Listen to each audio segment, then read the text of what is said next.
Frères et sœurs, oui, ça a coupé. Malheureusement, ça a coupé. Mais bon, nous allons continuer par la grâce de Dieu. Nous allons continuer la deuxième partie. Nous allons laisser toutes les personnes euh, voilà, qui sont pas encore arrivées revenir. Et nous allons poursuivre. Nous avons été coupés, malheureusement. Oui, tout à fait. Ça a bugué.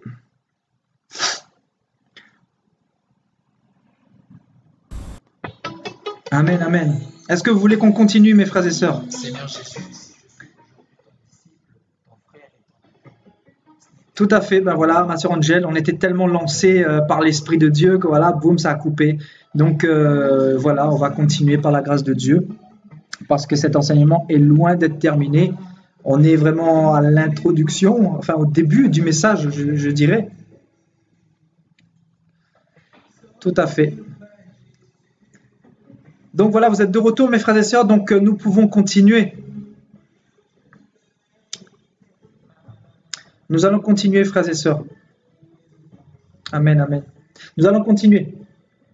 Donc, je disais, les appelés, les élus, les fidèles qui sont avec Jésus-Christ, ils vaincront la bête, le faux prophète, voilà, le Babylone.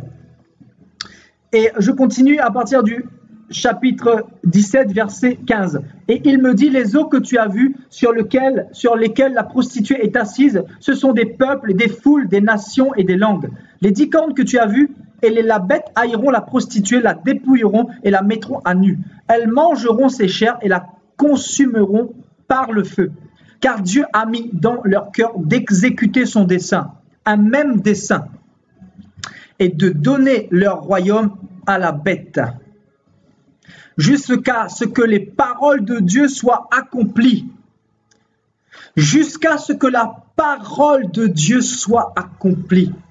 Donc si Dieu n'a pas versé les 7 coupes de sa grande colère dans l'époque de la loi ou même au début de la grâce, c'est tout simplement parce que le temps n'était pas encore accompli, frères et sœurs. La parole de Dieu n'était pas encore accomplie. Et le verset 18 nous dit, « Et la femme que tu as vue, c'est la grande ville qui a la royauté sur les rois de ce monde. » Frères et sœurs, quand on parle de la grande ville, nous savons que devant Dieu et devant Satan, il n'y a pas plusieurs pays, il n'y a pas plusieurs royaumes. Bien qu'il y a plusieurs royaumes avec des frontières, mais le diable, lui, voit ce monde comme une grande ville. Parce que c'est son royaume. Souvenez-vous, quand il a tenté Jésus-Christ, il a dit, si tu te prosternes devant moi et tu m'adores, je te donnerai tous les royaumes de ce monde. Je te donnerai ce monde. Je te donnerai ma grande ville. Parce que spirituellement, frères et sœurs, quand quelqu'un fait un pacte avec Lucifer, il n'y a plus de frontières. Il n'y a plus de visa. Il n'y a plus de passeport. Donc, le diable voit le monde comme une grande ville. Donc, Dieu reviendra juger cette grande ville, frères et sœurs, que nous avons vue, frères et sœurs, la planète Terre. Et tous les habitants qui se sont ligués contre Jésus-Christ et contre son oint. Amen. Donc, frères et sœurs, nous allons continuer maintenant. Nous allons partir dans...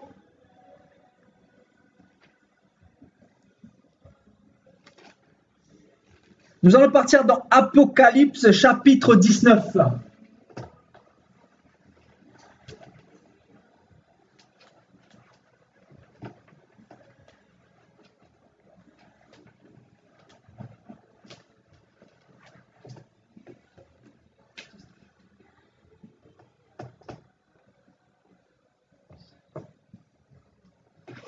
Apocalypse chapitre 19.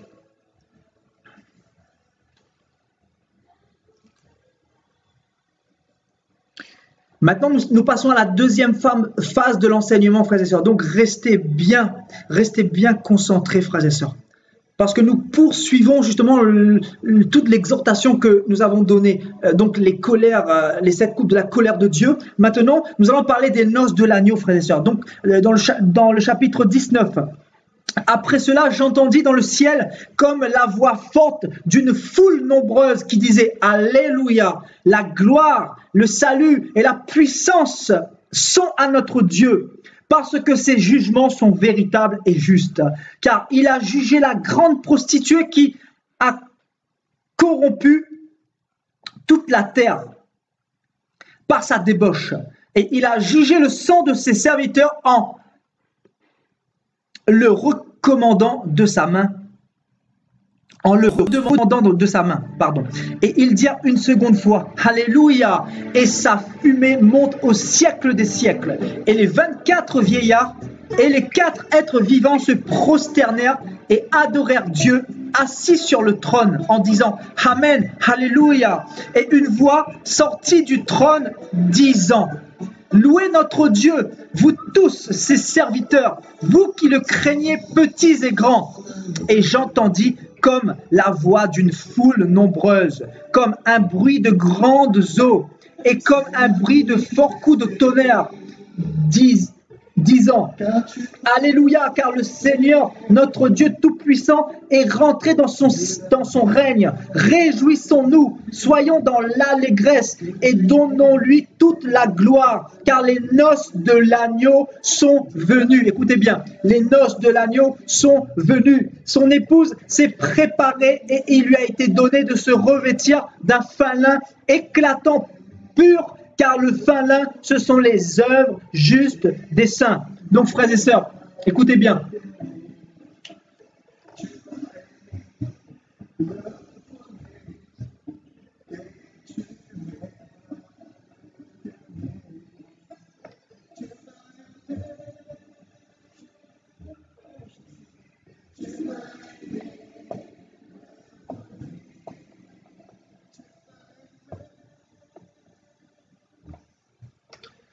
Donc, Apocalypse 12 nous parle Apocalypse chapitre 19 nous parle des noces de l'agneau. Et écoutez bien, car les noces sont venues, son épouse s'est préparée. Donc, son épouse.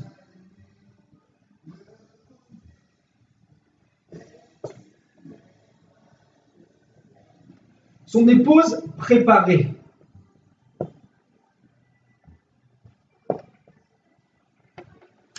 Son épouse s'est préparée et il lui a été donné de revêtir d'un fin lin.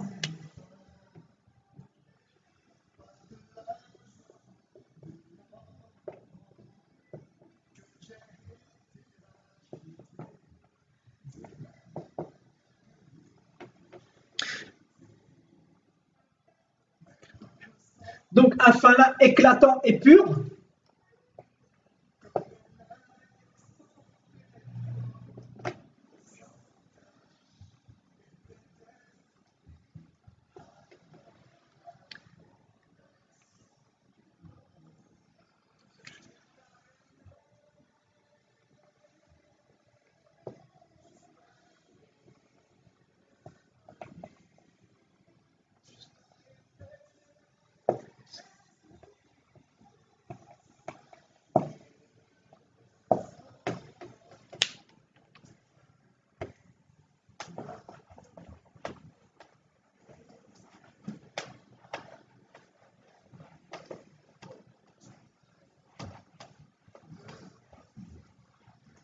Donc, la Bible nous dit que son épouse, donc son église, s'est préparée et cette église était revêtue d'un fin lin éclatant et pur.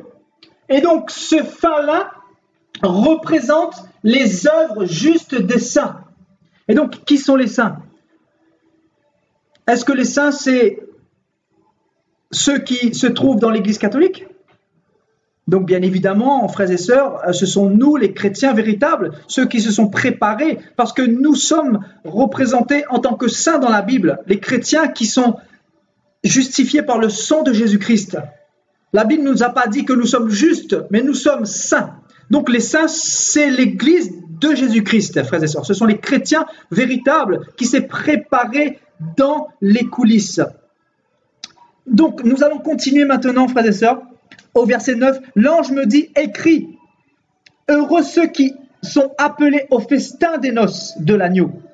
Puis il dit, ces paroles sont les véritables paroles de Dieu. Je tombais à ses pieds pour l'adorer, puis il me dit, garde-toi de le faire, je suis ton compagnon de service et celui de tes frères qui ont le témoignage de Jésus.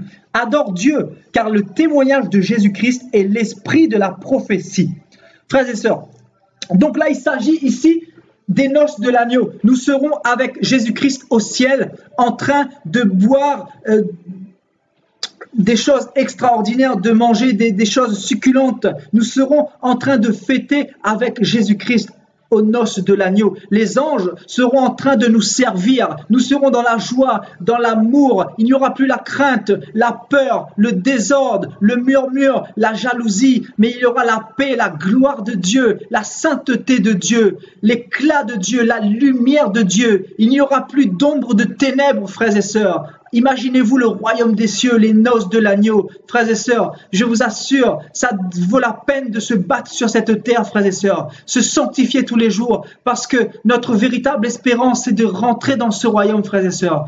Que vaut-il à un homme de gagner la terre et tout l'argent du monde s'il perdait son âme, frères et sœurs? Tout est vanité dans ce monde. La plus grande espérance que tu peux mettre ta vie, c'est dans le royaume des cieux. C'est dans le royaume des cieux. C'est dans les noces de l'agneau qui vont arriver prochainement. Parce que c'est ça la véritable espérance. Il n'y a pas d'autre espérance. L'argent ne peut pas être ton espérance, car il va te donner la satisfaction pour 1 an, pour 2 ans, pour 50 ans, pour 70 ans, pour 80 ans, mais après, est-ce que tu emmèneras l'argent dans ta tombe? Est-ce que l'argent pourra racheter ton âme? Est-ce que l'argent pourra négocier pour toi devant le séjour des morts, devant les portes de l'enfer, devant Dieu, devant le Créateur? Est-ce que l'argent pourra négocier pour toi au jour de ton jugement? L'argent ne pourra pas tout faire. Même ta famille ne pourra pas tout faire. Même les choses de ce monde ne pourront pas tout faire pour toi parce que tu seras seul devant Jésus-Christ au jour du jugement. Donc, focalise-toi sur le royaume des cieux parce que c'est la seule espérance que tu peux avoir dans ce monde. Ce monde est corrompu, ce monde est voué et destiné à être détruit par les 7 coupes de la colère de Dieu. Dieu va la juger sévèrement, Dieu va la punir, Dieu va punir Babylone, tout son système, et Dieu va déverser sa colère, frères et sœurs. Dieu ne te destine pas à cette colère, alors il te faut préparer de jour en jour, mon frère, ma sœur. Amen. Donc maintenant nous allons partir dans Apocalypse chapitre 19 à partir du verset 11. Et ce passage nous parle de la seconde venue de Jésus-Christ. Puis je vis dans le ciel ouvert. Puis je vis dans le ciel ouvert et voici parut un cheval blanc. Celui qui le montait s'appelle fidèle et véritable. Et il juge et combat avec justice. Ses yeux étaient comme une flamme de feu et sa tête était plusieurs diadèmes. Il avait un nom inscrit que personne ne connaît, si ce n'est lui-même. Et il était revêtu d'un fin teint de sang, d'un vêtement teint de sang. Son nom est la parole de Dieu. Et écoutez bien au verset 14, frères et sœurs.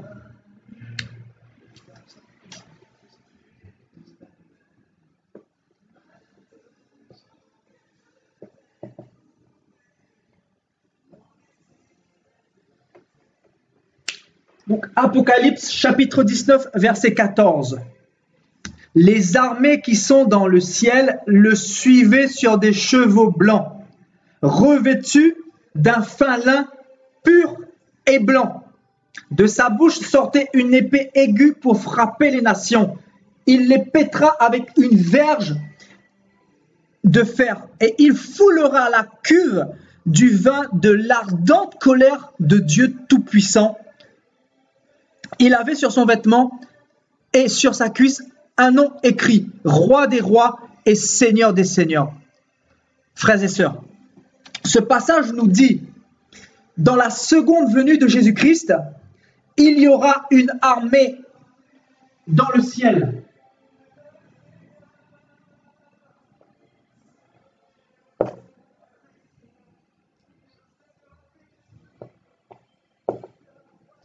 Donc une armée dans le ciel, frères et sœurs.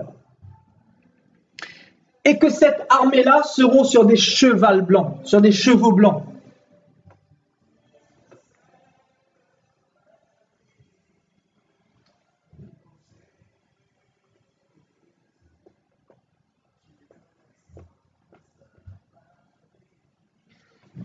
Donc ces armées-là seront sur des chevaux blancs et ils seront, écoutez bien frères et sœurs, soyez très attentifs, et ils seront revêtus d'un fin lin blanc et pur. Écoutez bien, ils seront revêtus d'un fin lin blanc et pur. Frères et sœurs, nous avons vu que pendant les noces de l'agneau, donc ceux qui étaient avec Jésus-Christ pour les noces de l'agneau, la Bible nous dit dans Apocalypse chapitre 19, verset 8, donc Apocalypse chapitre 19, verset 8, la Bible nous dit que son épouse, écoutez bien, son épouse s'est préparée. Son épouse était revêtue d'un fin lin éclatant et pur. Et, écoutez bien, frères et sœurs, et que le fin lin représente les œuvres justes des saints. Donc, les chrétiens véritables qui sont avec Jésus-Christ dans son royaume, la Bible nous dit dans Apocalypse chapitre 19, verset 14, que ces chrétiens-là reviendront sur des chevaux blancs. Nous reviendrons avec Jésus-Christ sur des chevaux blancs.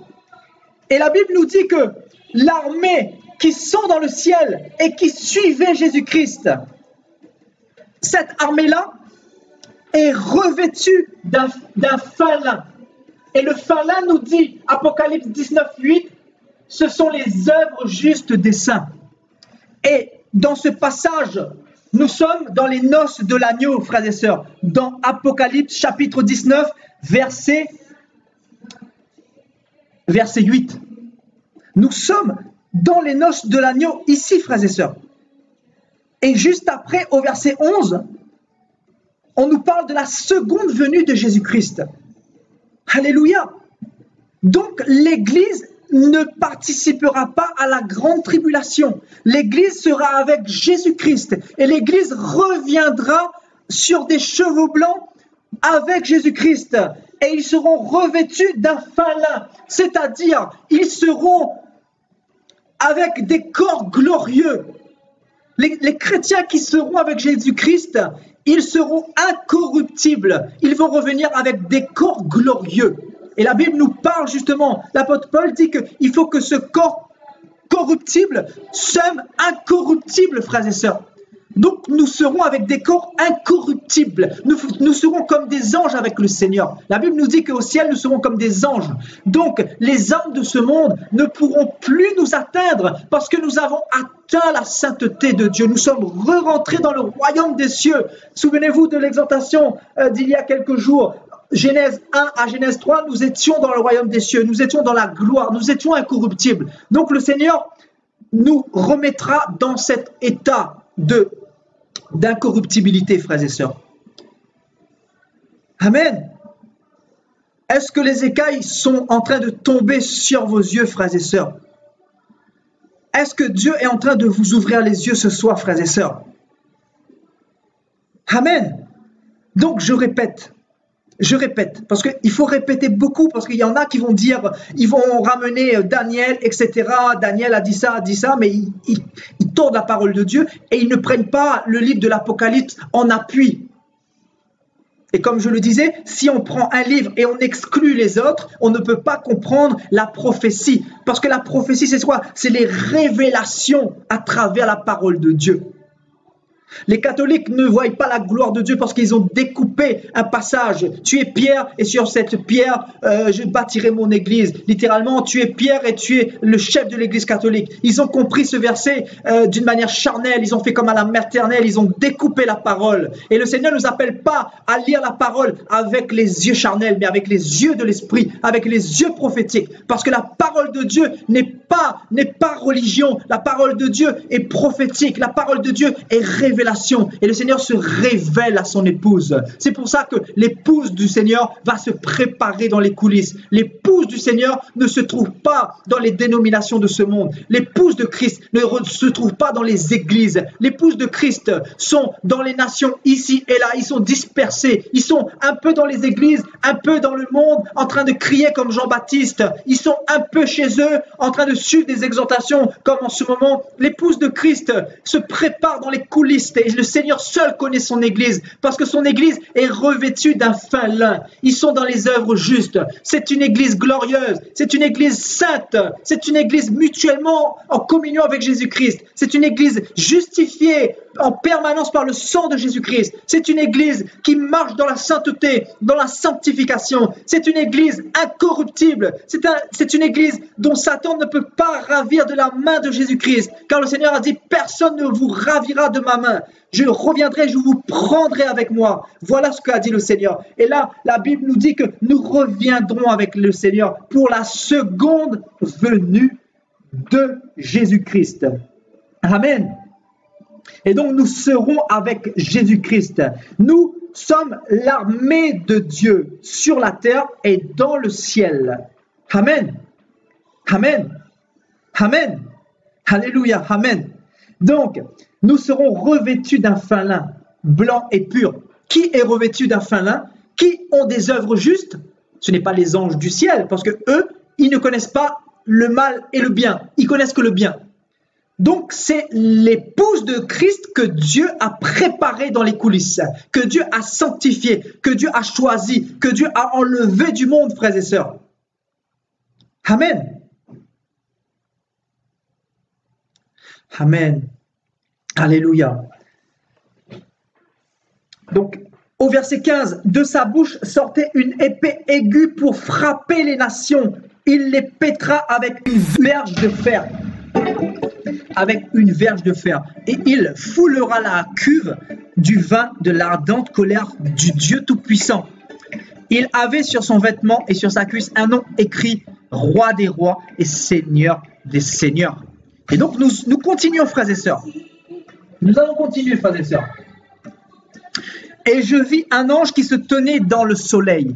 Il cria d'une forte voix, disant à tous les oiseaux qui volaient au milieu du ciel, écoutez bien, à tous les oiseaux qui volaient du milieu du ciel, venez, rassemblez-vous pour le grand festin de Dieu, afin de manger la chair des rois, des chefs militaires, la chair des puissants, la chair des chevaux et de ceux qui les montent, la chair de tous, libres, esclaves, petits et grands, frères et sœurs. Ce passage nous parle que quand Jésus-Christ reviendra sur la montagne des Oliviers, en face de toutes les armées qui seront en face de Jésus-Christ, toutes les armées de la grande tribulation qui aura combattu contre l'agneau, qui aura combattu le royaume d'Israël, qui aura combattu le royaume d'Israël, qui aura combattu les lois de Dieu, qui auront transgressé, blasphémé la parole de Dieu, frères et sœurs. Donc nous serons avec le Seigneur.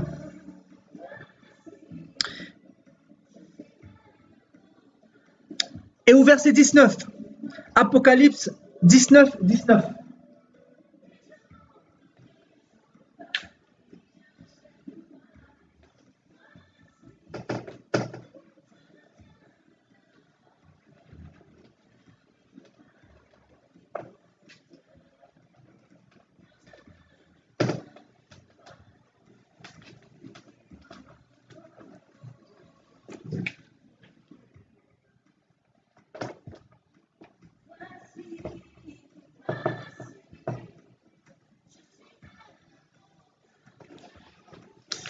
Apocalypse chapitre 19, verset 19. Et je vis la bête, les rois de la terre et leurs armées, rassemblés, écoutez bien, rassemblés pour faire la guerre à celui qui était assis sur le cheval. Donc, Jésus-Christ,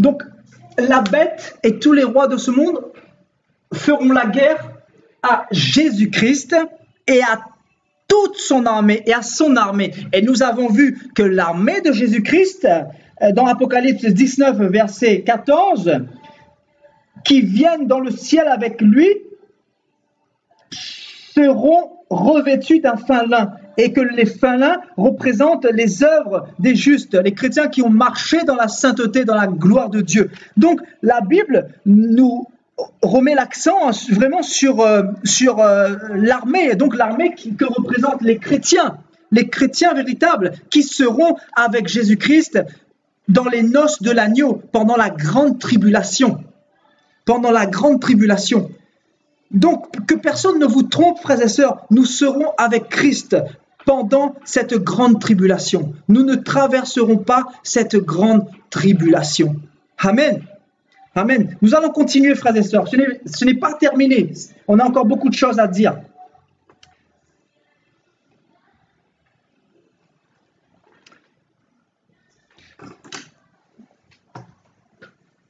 Est-ce que vous voulez qu'on continue? Est-ce que vous êtes fatigués, frères et sœurs?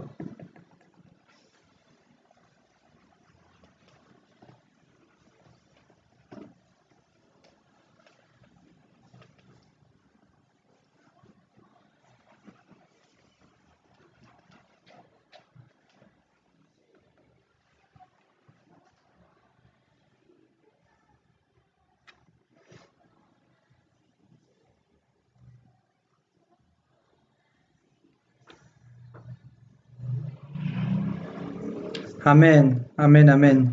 Alléluia. Amen, amen. On va continuer, frères et sœurs. Donc maintenant, je répète pour ceux qui n'étaient pas là, on avait vu la première catégorie des élus. Donc dans cette première catégorie se trouvait l'église de Christ. Donc Paul nous parle dans 1 Thessaloniciens chapitre 1 verset 10, chapitre 5 verset 9 et dans Colossiens 3 12, Paul nous parle des élus, donc les élus qui sont l'église de Christ, qui sont les chrétiens véritables. Donc la première catégorie des élus, c'est l'église de Christ. La deuxième catégorie, c'est Israël. Et maintenant, nous allons voir la troisième catégorie.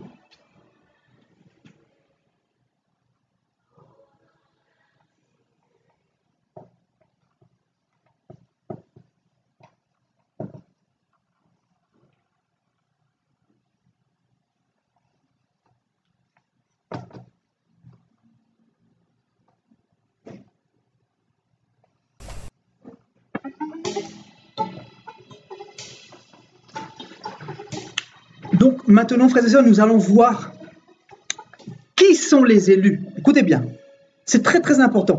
Qui sont les élus que nous parle Matthieu 24 et le livre de l'Apocalypse? Parce que l'Apocalypse nous parle aussi des élus. Donc beaucoup tordent les Écritures et disent que les élus, là justement, vont traverser la grande tribulation parce que Paul nous a parlé des élus.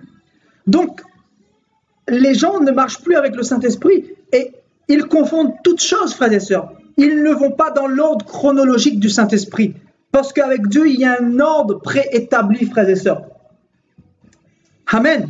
Donc nous allons voir la troisième catégorie. Qui sont les élus dont nous parle Matthieu 24 et Apocalypse, le livre de l'Apocalypse, frères et sœurs. Donc déjà, nous allons partir dans Matthieu chapitre 25.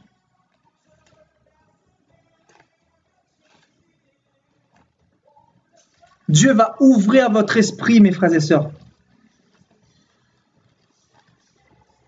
Matthieu 25.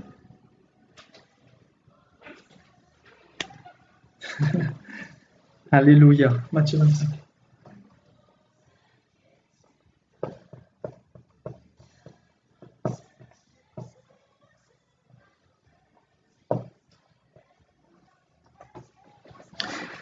Donc, Matthieu 25.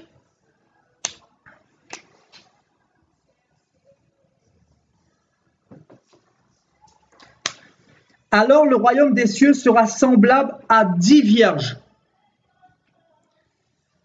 10 vierges.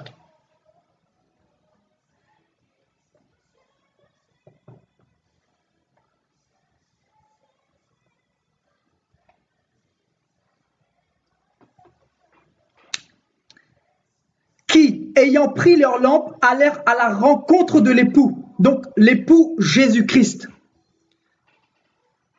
Ce passage nous parle des chrétiens qui se préparent aux noces de l'agneau. 5 d'entre elles étaient folles et 5 sages.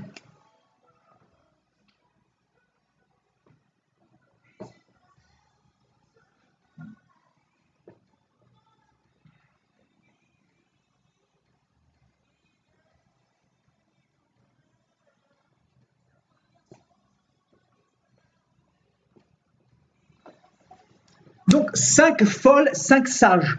Les folles, en prenant leur lampe, ne prirent point d'huile avec elles, mais les sages prirent avec leur lampe de l'huile dans les vases. Comme l'époux tardait, comme Jésus-Christ tardait, tous s'assoupirent et s'endormirent.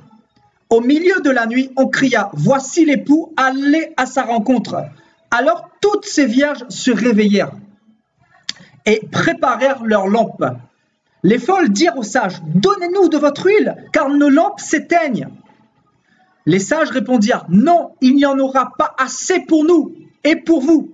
Allez plutôt chez ceux qui en vendent et achetez-en pour vous. » Pendant qu'elles allaient en acheter, l'époux arriva. Celles qui étaient prêtes entrèrent. Celles qui étaient prêtes.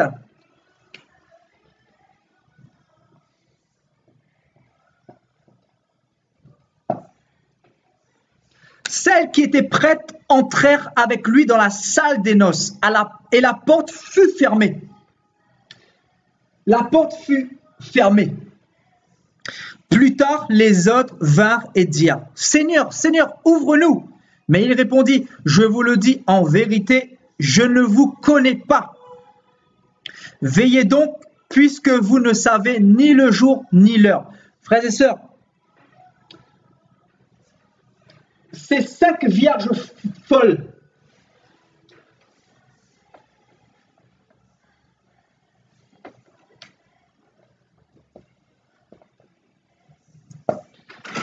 ces 5 vierges sages, elles s'étaient préparées, elles s'étaient sanctifiées, elles avaient marché dans la gloire de Dieu, dans les commandements, dans les lois, dans les préceptes de Jésus-Christ.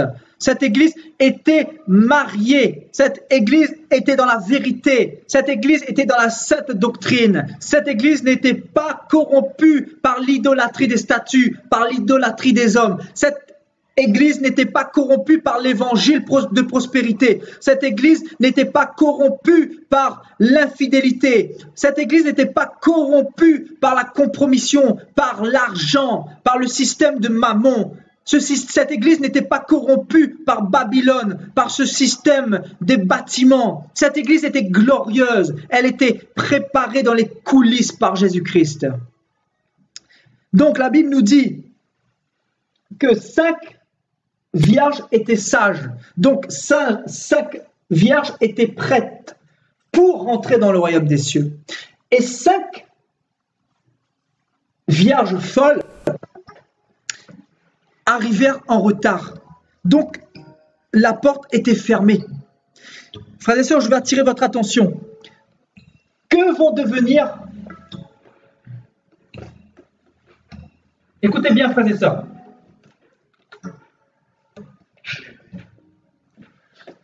Que vont devenir les vierges folles de Matthieu 25? Est-ce que des gens se sont posé cette question? Que vont devenir les vierges folles de Matthieu 25, frères et sœurs? Automatiquement, quand Jésus-Christ reviendra prendre son église, écoutez bien, les vierges folles vont avoir un électrochoc. Automatiquement, elles vont pleurer, elles vont gémir et elles vont se rendre compte que l'enlèvement de l'église n'était pas un canular. Elles vont se rendre compte que la parole de Dieu s'est véritablement accomplie. C'est là qu'elles vont chercher à se sanctifier, frères et sœurs. Écoutez bien. Matthieu 25. les vierges folles, que vont-elles devenir? Quand l'Église de Christ va partir, automatiquement, elles vont prendre conscience. Je ne dis pas toutes les vierges folles, parce que ceux qui sont vraiment dans le bourbier de la religion, ils ne pourront pas se repentir parce qu'ils ne connaissent pas Dieu, ils ne lisent pas la Bible. Mais ceux qui ont lu la Bible, ceux qui ont préféré jouer avec Jésus-Christ, avoir un pied dedans, un pied dehors, ceux qui ont marché dans la fornication, dans la masturbation, dans les films pornographiques, dans le mensonge, dans la haine, dans le meurtre, dans le cannibalisme, dans le manque de pardon, dans la convoitise, tous ces chrétiens-là qui ont joué avec le Seigneur, ceux qui connaissaient un tout petit peu la parole, ceux qui ont entendu parler de la parole de Dieu, de l'enlèvement de l'Église, c'est là qu'elles vont justement avoir cet électrochoc et elles vont se dire « Waouh, mon pasteur ou cette vieille dame qui était du coin de la rue, elle est partie, elle a été enlevée avec le Seigneur. Il y a eu des disparitions massives. Et regarde, moi, je suis là comme un con. Je ne me suis pas préparé pour cet enlèvement. Mais pourquoi? Pourquoi la parole de Dieu s'est accomplie aujourd'hui? Que vais-je devenir? Et là, il va se mettre à lire la Bible. Et il va voir que le faux prophète va faire son apparition. Et qu'il va traverser par une grande tribulation. C'est là qu'il va comprendre que s'il renie Jésus-Christ, il aura la tête coupée. Parce que les vierges folles passeront par la grande tribulation. Écoutez bien.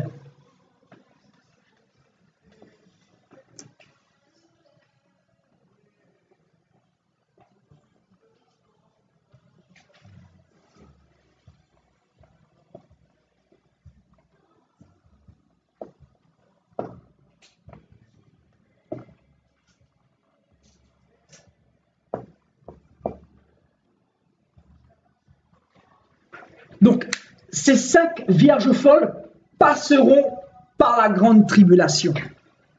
Et parmi beaucoup d'entre elles, elles vont se convertir et elles vont vraiment se réveiller et se préparer pendant la grande tribulation, frères et sœurs.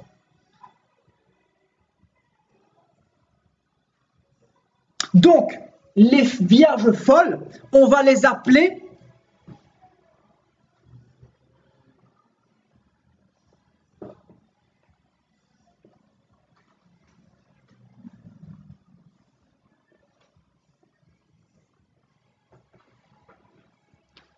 les élus, frères et sœurs. Parce que les chrétiens qui vont traverser la grande tribulation, ils seront élus du Seigneur s'ils tiennent jusqu'au bout, s'ils ne se prostituent pas devant l'homme impie, s'ils n'acceptent pas la marque de la bête. Souvenez-vous, celui qui n'acceptera pas la marque de la bête et la marque de son nom, le chiffre 666, il ne pourra ni vendre ni acheter. Donc, qu'est-ce qu'il va devenir ? C'est là qu'il sera obligé, je dis bien obligé de fuir, parce que sans la marque de la bête, sans la cette puce, tu ne pourras ni acheter ni vendre. Et qu'est-ce que tu vas devenir? Tu vas mourir de faim. Tu vas mourir de faim. Ou sinon, tu vas aller crier famine chez la famille, etc. Au bout d'un moment, tu seras obligé d'être marqué par la bête. Sinon, tu ne pourras pas vivre dans ce monde. Mais comme le chrétien, comme la Vierge folle connaîtra la parole à ce moment-là, c'est là qu'elle va accepter de mourir pour Christ, d'avoir la tête coupée. Parce que, frères et sœurs, il y aura un tel chaos sur le monde, il y aura un tel chaos pendant cette 3e guerre mondiale. La Bible dit comme il n'y en a jamais eu depuis le commencement de l'humanité. Cette guerre fera des ravages, il y aura des destructions, il y aura vraiment le mal, les ténèbres seront palpables, frères et sœurs. Il y aura des guerres, il y aura des choses abominables, frères et sœurs. Regardez cette 1re guerre mondiale qui a produit 10 millions de morts environ, et cette 2e guerre mondiale, presque 50 millions de morts. Imaginez cette 3e guerre mondiale. La Bible nous dit que pendant cette 3e guerre mondiale, il y aura 2 milliards, écoutez bien, 2 milliards de personnes qui vont périr. Un tiers de l'humanité. Un tiers de l'humanité, frères et sœurs. Écoutez bien, un tiers. C'est grave. C'est grave, frères et sœurs. Donc, imaginez 200 milliards pour tuer 200 milliards de personnes. 2 milliards, pardon. Quelle arme faut-il pour tuer 2 milliards de personnes? Donc des armes bactériologiques, des armes nucléaires, des armes de destruction massive. Et regardez ce monde, frères et sœurs. Quelle arme avons-nous aujourd'hui?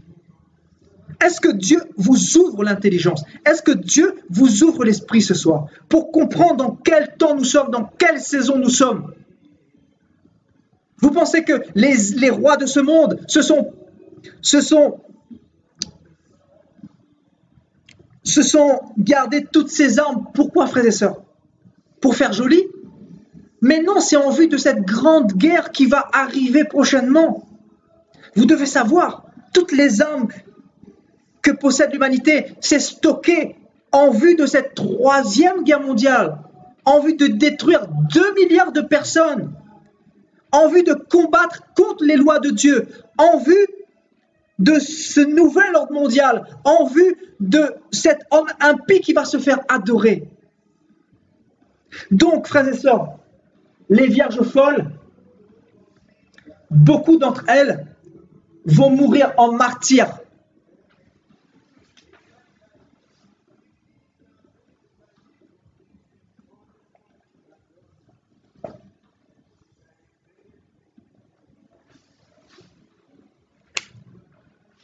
Donc, grande tribulation, donc les élus, donc parce que ces vierges folles qui ne vont pas se prosterner devant la bête, devant le trône de la bête, et qui vont mourir pour Christ, qui vont prendre la décision d'avoir la tête coupée pour se sauver, pour sauver leur âme, parce que là, il s'agira de sauver son âme.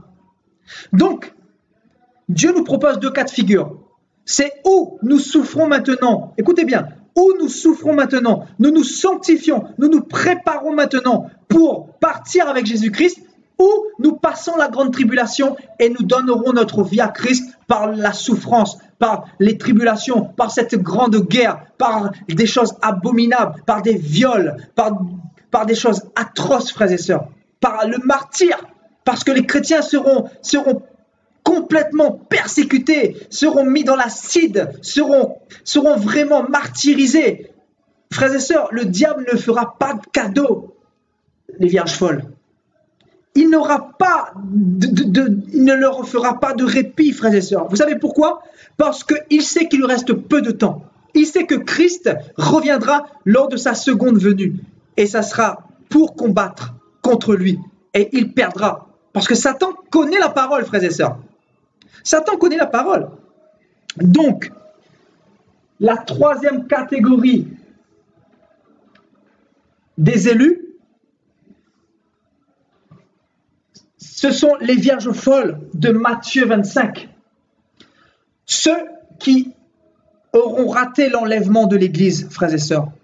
Ceux qui resteront pendant la grande tribulation. Donc, Matthieu 24 nous parle des élus également. Matthieu 24 nous parle des élus, nous pouvons le voir, frères et sœurs. Donc Matthieu 24, verset 22, en ces jours, et si ces jours n'étaient abrégés, personne ne serait sauvé, mais à cause des élus, ces jours seront abrégés, frères et sœurs.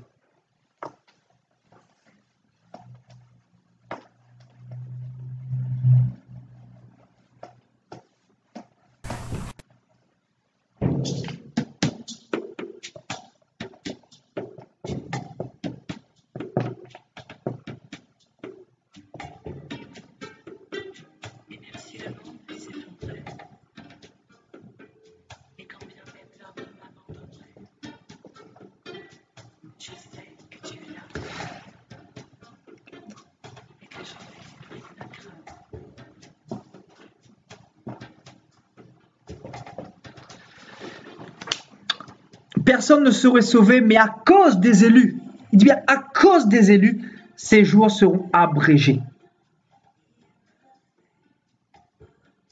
Donc ici, frères et sœurs, on nous parle de la grande tribulation. Donc nous avons vu la première catégorie des élus, c'était l'Église. La deuxième catégorie, c'est Israël. Donc ce passage nous parle aussi d'Israël, parce que le Seigneur viendra aussi sauver Israël. Donc les gens qui vont se convertir à Christ, ceux qui appartiennent à Israël, ils pourront aussi avoir le salut, frères et sœurs. Donc les élus dont nous parle Matthieu 24, c'est Israël et aussi bien les chrétiens, les vierges folles de Matthieu 25, frères et sœurs. Amen. Le Christ est ici, il est là, ne le croyez pas. Car il s'élèvera de faux prophètes et de faux Christ. Ils feront de grands prodiges et des miracles au point de séduire, s'il était possible, même les élus. Donc les élus, les vierges folles, les vierges qui ne se sont pas sanctifiées. Et au verset 31, il enverra ses anges avec la trompette retentissante et ils rassembleront les élus des 4 vents d'une extrémité des cieux à l'autre. Donc c'est l'image de rassembler toutes les personnes, c'est-à-dire la préparation. La Bible dit que que la parole de Dieu sera prêchée aux extrémités de la terre. C'est alors que la fin arrivera. Donc les anges ici qui vont rassembler avec cette trompette retentissante, c'est l'image de l'évangile qui est prêché aux 4 coins des nations, frères et sœurs. Donc les élus. Donc, il y aura la deuxième préparation des élus, littéralement. Il y aura les élus de l'Église et les élus de la grande tribulation. Amen. Et donc, pour ce qui est du jour et de l'heure, personne ne le sait, ni les anges des cieux, ni le Fils, mais le Père seul. Ce qui arriva du temps de Noé, écoutez bien, ce qui arriva du temps de Noé,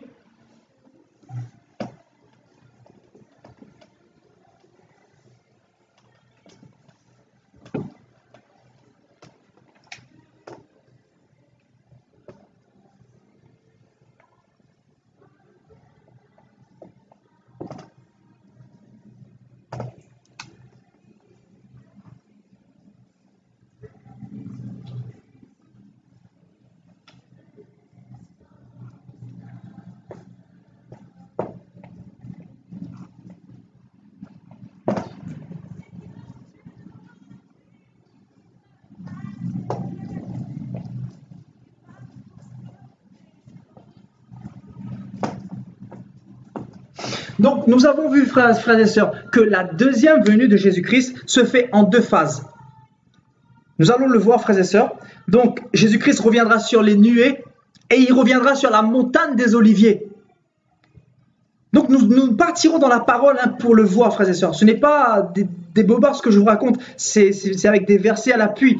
Donc, Jésus-Christ reviendra en 2 phases. Il reviendra lors de l'enlèvement, c'est-à-dire dans les nuées. La Bible dit que tous seront attirés vers les nuées et nous serons avec Christ pour l'éternité. Les morts en Christ ressusciteront. Ensuite, nous, les chrétiens qui sont restés, nous serons changés en un instant, en un clin d'œil. Amen. Donc,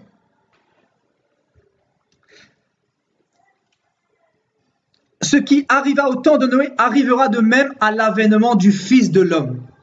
Car dans les jours qui précédèrent le déluge, les hommes mangeaient, buvaient, se mariaient et mariaient leurs enfants. Écoutez bien, frères et sœurs, jusqu'au jour où Noé entra dans l'arche et ils ne se doutèrent de rien, jusqu'à ce que le déluge vienne et les emporte tous. Il en sera de même à l'avènement du Fils de l'homme, avènement de Jésus-Christ, frères et sœurs. Donc, Dieu compare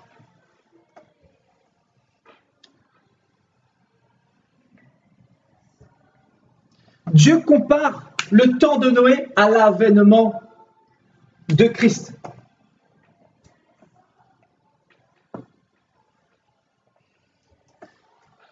Dieu compare le temps de Noé à l'avènement de Christ. Donc, la Bible nous dit que dans le temps de Noé, les gens étaient dans la distraction. Littéralement, les gens étaient... il n'y avait pas Internet, mais voilà, vous verrez où je vais en venir.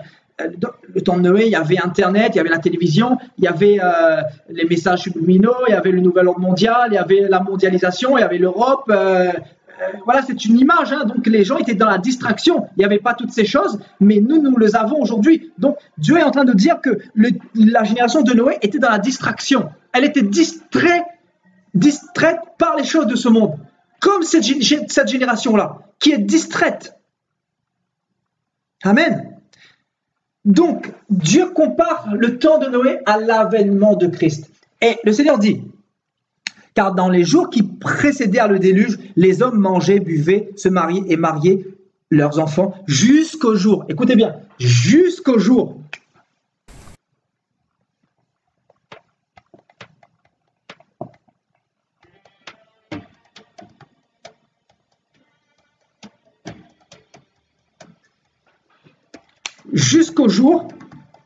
où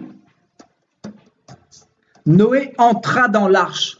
Jusqu'au jour, écoutez bien, jusqu'au jour où Noé entra dans l'arche, jusqu'au jour où l'Église partit à l'enlèvement. Amen. C'est ce que le Seigneur veut nous dire ici. Donc, jusqu'à ce que Noé entra dans l'arche avec sa famille. Et nous savons que dans le temps de Noé, 8 personnes ont été sauvées. Donc, le temps de Noé est une préfiguration de l'enlèvement, frères et sœurs. Le temps de Noé est une préfiguration de l'enlèvement. Notez bien, frères et sœurs, le temps de Noé est une préfiguration de l'enlèvement de l'Église. Dieu demande à Noé de se préparer, de se sanctifier, de rentrer dans l'arche afin de ne pas être frappé par la colère qui allait s'abattre sur le monde. Souvenez-vous, Dieu avait détruit le monde par les eaux du déluge. Donc c'est ce que Christ va faire. Il va enlever les hommes justes.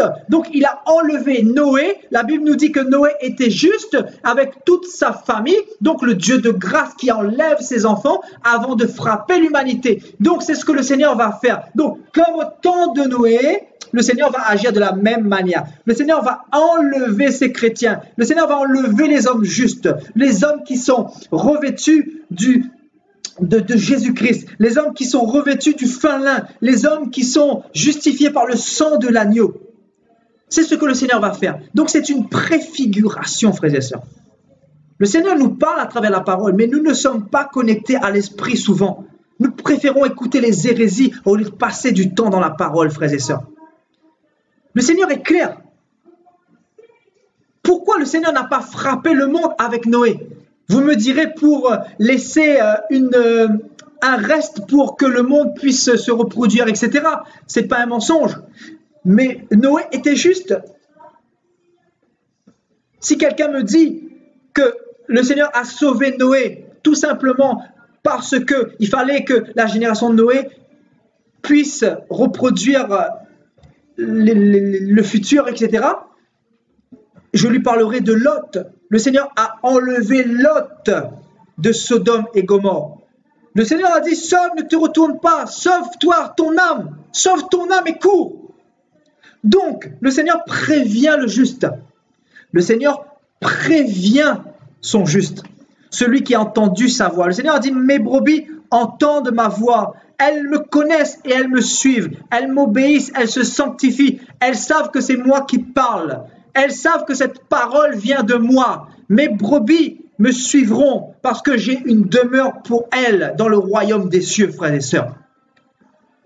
Donc Lot est une préfiguration aussi de l'enlèvement. Noé qui sort de sa patrie et qui rentre dans l'arche en vue de l'enlèvement, donc la purification par le baptême, par l'eau.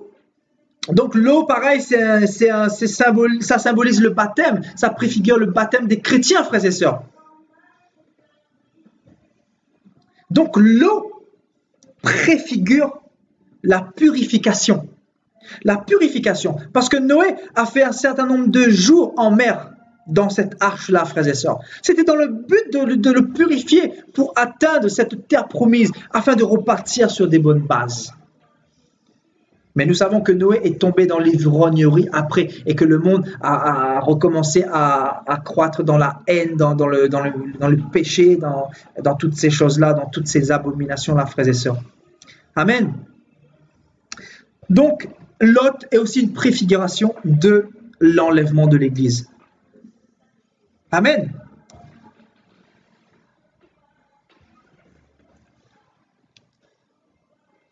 Donc, nous allons partir dans 1 Thessaloniciens maintenant, frères et sœurs.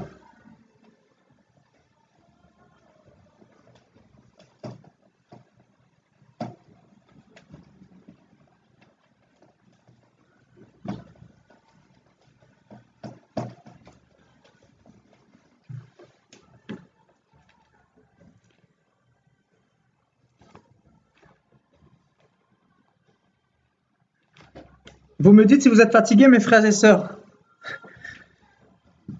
Cet enseignement est tellement grande, est tellement rempli que nous n'aurons pas le temps de tout voir ce soir. Nous allons refaire d'autres exhortations la semaine prochaine, si vous le voulez bien, pour vraiment rentrer dans les détails, pour comprendre ce que c'est que le jour du Seigneur, le jour de l'Éternel, etc. Parce qu'il nous faut comprendre ces choses-là, parce que dans la parole de Dieu, il peut avoir confusion. Mais le Seigneur n'a pas de confusion parce qu'il nous a donné son Saint-Esprit pour comprendre ces choses-là. Ceux qui ont le Saint-Esprit, ils vont comprendre ces choses-là. Ceux qui sont religieux ne vont pas comprendre ces choses-là, frères et sœurs. Amen. Moi, je ne suis pas fatigué à condition que vous me souteniez, frères et sœurs. Moi, je ne suis pas fatigué. C'est vrai que je parle beaucoup, j'ai un débit de parole, mais ça va, je ne suis pas fatigué. Ça va. Donc, nous allons continuer. 1 Thessaloniciens chapitre 4.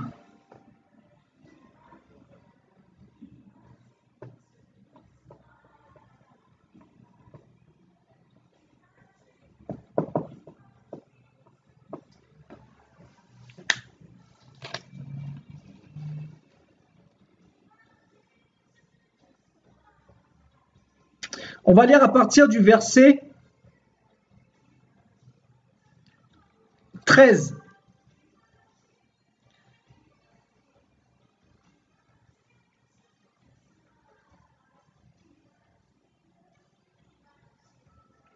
À partir du verset 13, frères et sœurs. Nous ne voulons pas, frères, que vous soyez dans l'ignorance. Ah, my God, l'ignorance.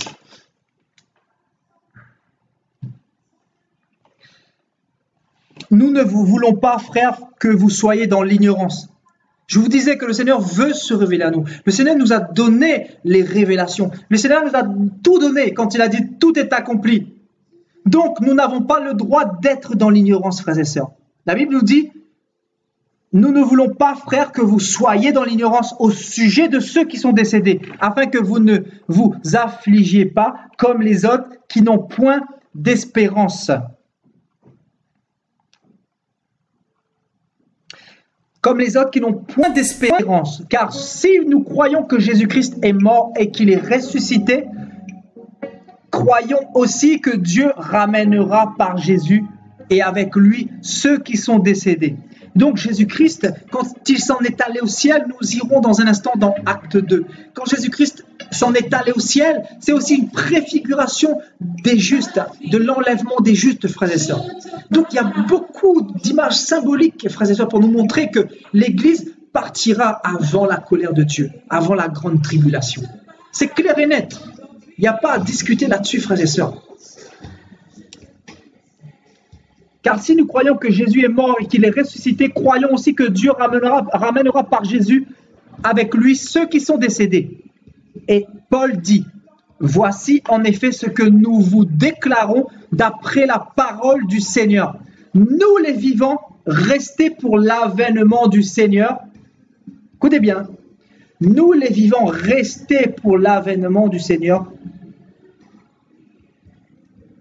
Nous ne devancerons pas ceux qui sont décédés, car le Seigneur lui-même a un signal donné à la voix d'un archange et au son de la trompette de Dieu, descendra du ciel, et les morts en Christ ressusciteront premièrement.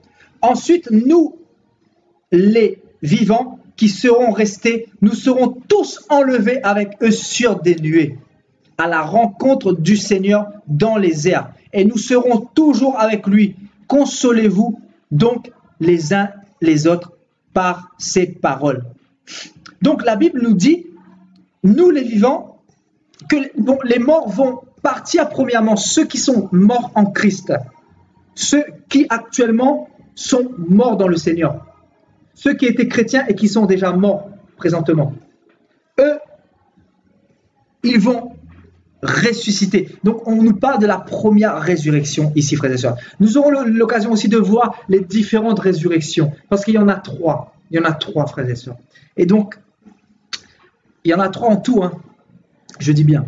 Donc, les morts vont ressusciter premièrement, et ensuite, nous, l'Église du Seigneur, nous serons tous enlevés sur des nuées.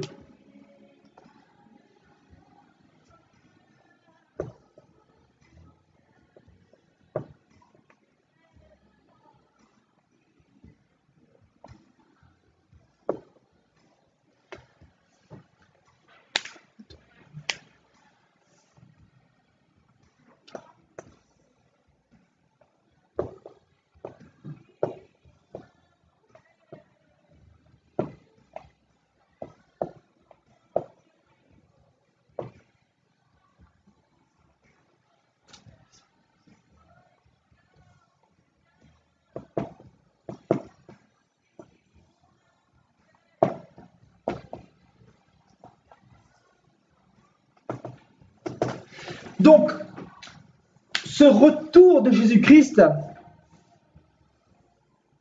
l'enlèvement de l'Église se fera d'une manière non visible, d'une manière invisible. Donc, nous serons enlevés dans les nuées avec le Seigneur. Donc, la première venue de Jésus-Christ, c'est l'enlèvement de l'Église. L'enlèvement de l'Église se fera sur les nuées. Amen. Sur les nuées. Le Seigneur n'a pas dit sur la montagne des Oliviers. Sur les nuées. Et ça sera non visible à l'humanité. Les gens verront des personnes disparaître, ils verront des gens qui auront disparu et ils se poseront des questions.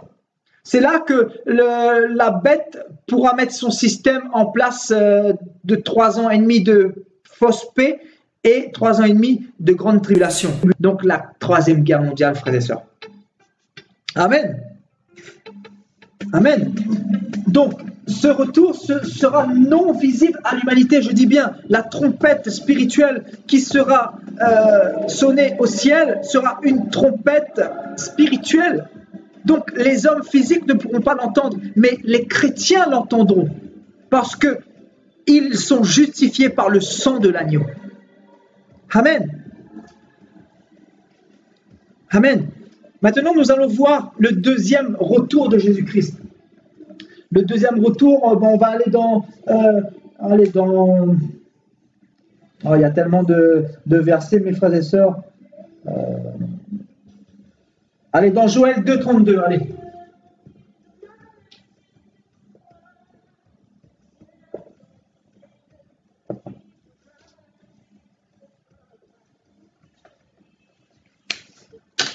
Alors, nous allons partir dans Joël chapitre 2.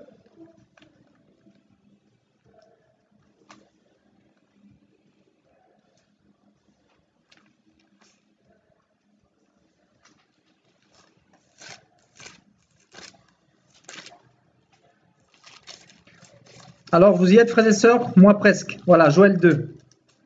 Joël 2, chapitre 2, verset...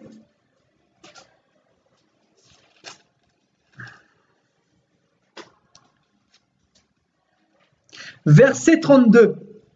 Écoutez bien. Alors, quiconque invoquera le nom de l'Éternel sera sauvé. Le salut, écoutez bien, c'est qui le salut ici, frères et sœurs? C'est Jésus-Christ. Parce que il y a de salut en aucun autre nom. Acte chapitre 4, verset 12, si je ne me trompe pas. Acte chapitre 4.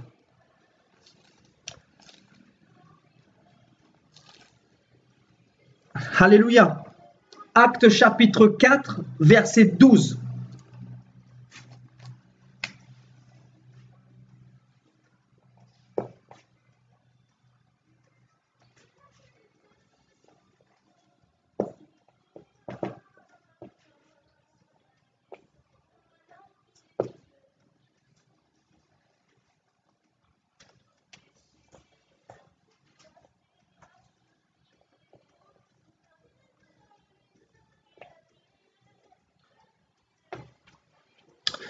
Donc la Bible nous dit, le salut, écoutez bien, Jésus-Christ. Donc voilà, Acte chapitre 4, verset 12, il n'y a de salut en aucun autre nom. En aucun autre nom, ni en Bouddha, ni en Shiva, ni en Mohamed, ni en Marie des catholiques, ni en l'islam, ni en Kakou Philippe, ni en toutes ces religions et sectes confondues, frères et sœurs. Donc, il y a de salut en aucun autre nom, car il y a sous le ciel aucun autre nom qui nous a été donné parmi les hommes, par lequel nous devions être sauvés. Et Joël chapitre 2, verset 32 nous dit, le salut sera sur la montagne de Sion et à Jérusalem, comme a dit l'Éternel, et parmi les réchappés que l'Éternel appellera, frères et sœurs. Amen. Donc, montagne de Sion.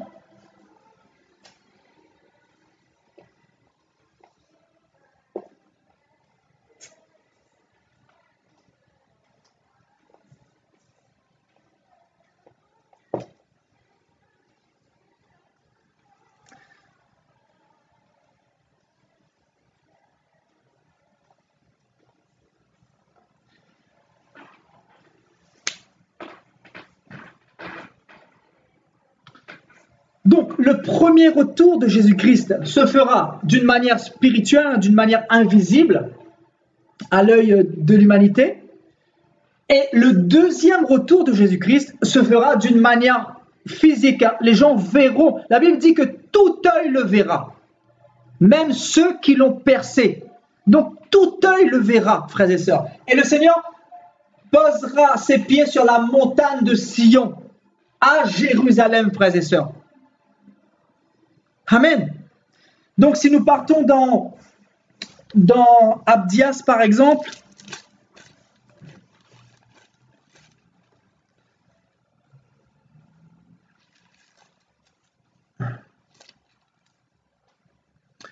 Abdias, chapitre 1. Donc, voilà, chapitre 1, verset 17. Donc, au verset 15, on nous parle du jour de l'Éternel, hein, donc le jour de l'Éternel pour toutes les nations. Et au verset 17, le salut sera sur la montagne de Sion, elle sera sainte.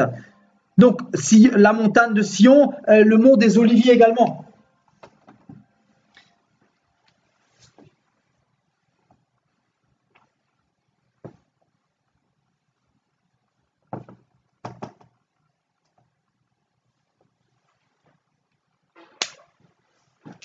Donc, la montagne de Sion, à Jérusalem, le mont des Oliviers. Donc, c'est la même chose, hein, bien évidemment. Mais c'est pour, voilà, c'est pour vous accrocher au fait que Jésus-Christ reviendra d'une manière physique ici.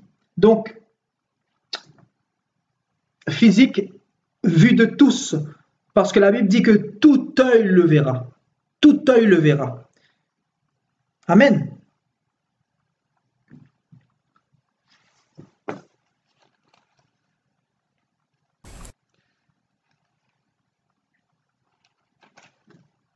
Donc nous pouvons voir voilà, plein d'autres versets, frères et sœurs. Aussi, nous pouvons voir par exemple Sophonie, chapitre 1. Sophonie, chapitre 1.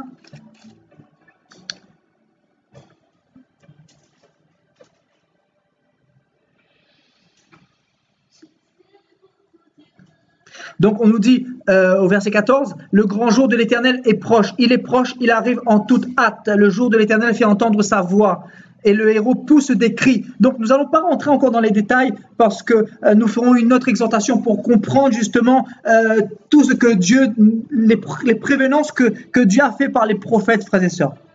Donc voilà, nous partirons pas dans les détails, mais c'était vraiment pour vous montrer que le Seigneur reviendra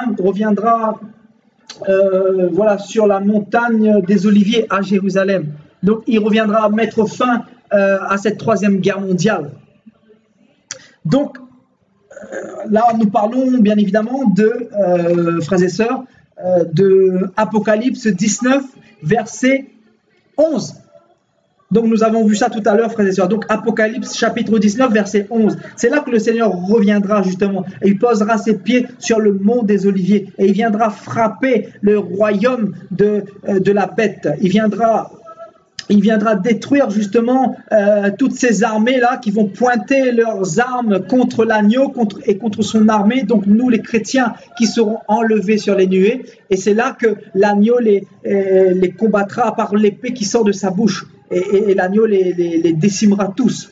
Donc c'est ensuite que Dieu va rassembler les oiseaux du monde pour ce grand festin, nous dit la Bible. Donc nous pourrons voir cela dans une prochaine exhortation, frères et sœurs. Donc le retour de Christ, il est important, je souligne, frères et sœurs, le retour de Christ se passe en deux phases.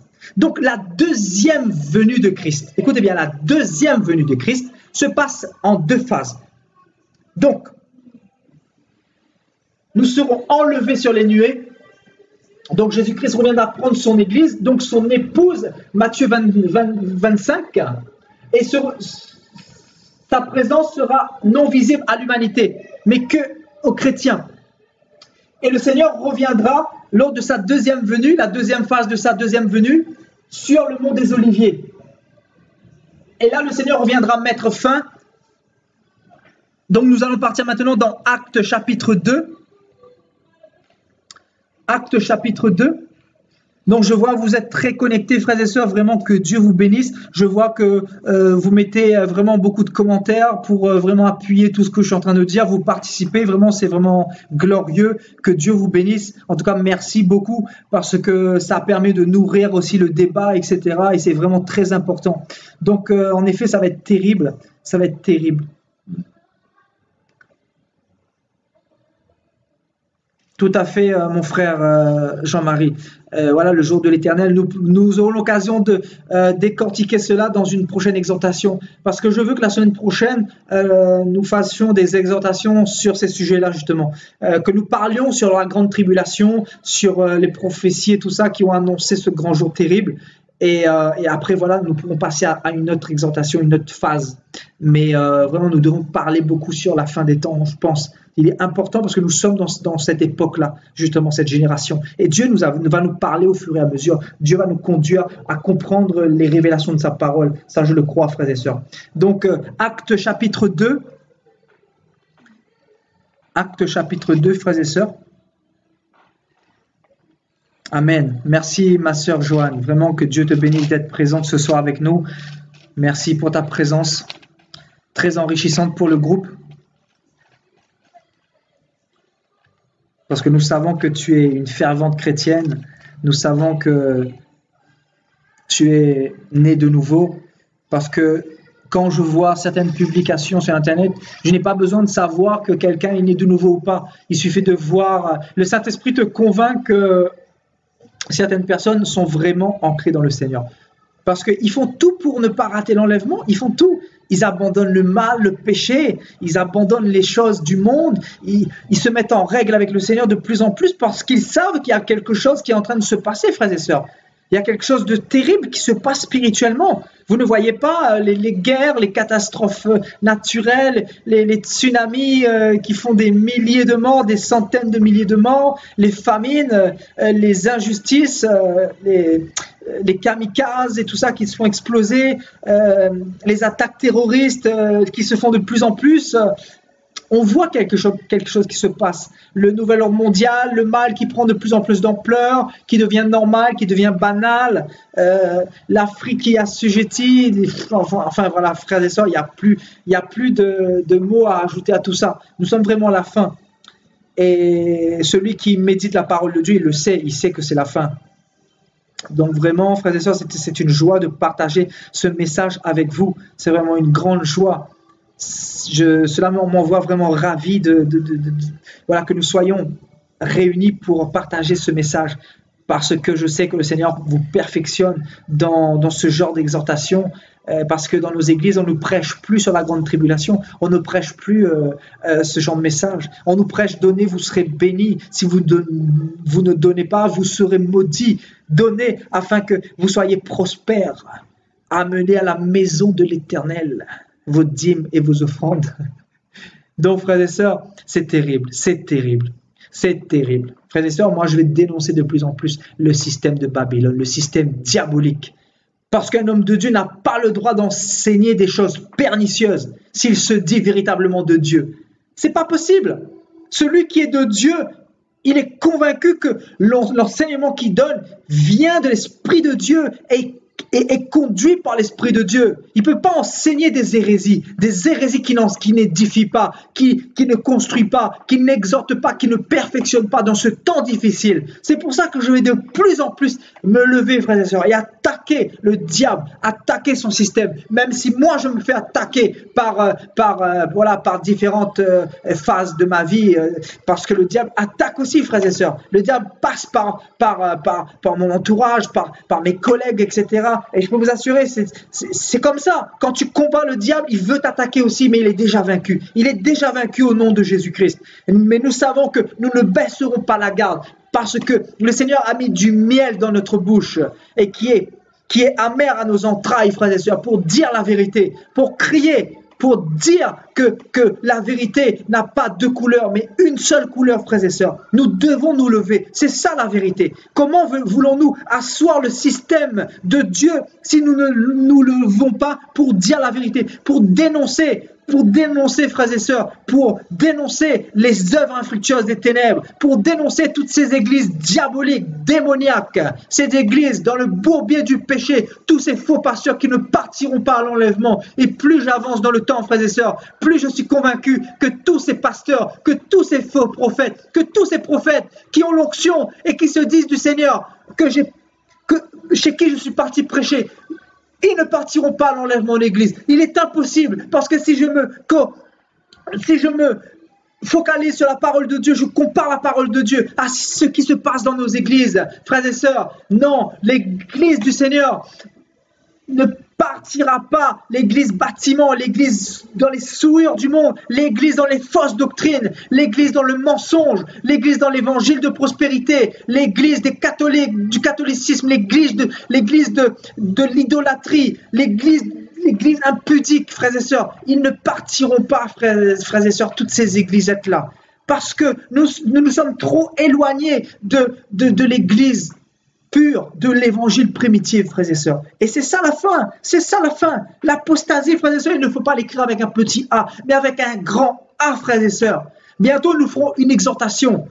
Est-ce que l'onction est synonyme de salut? Est-ce que l'onction peut nous donner le salut?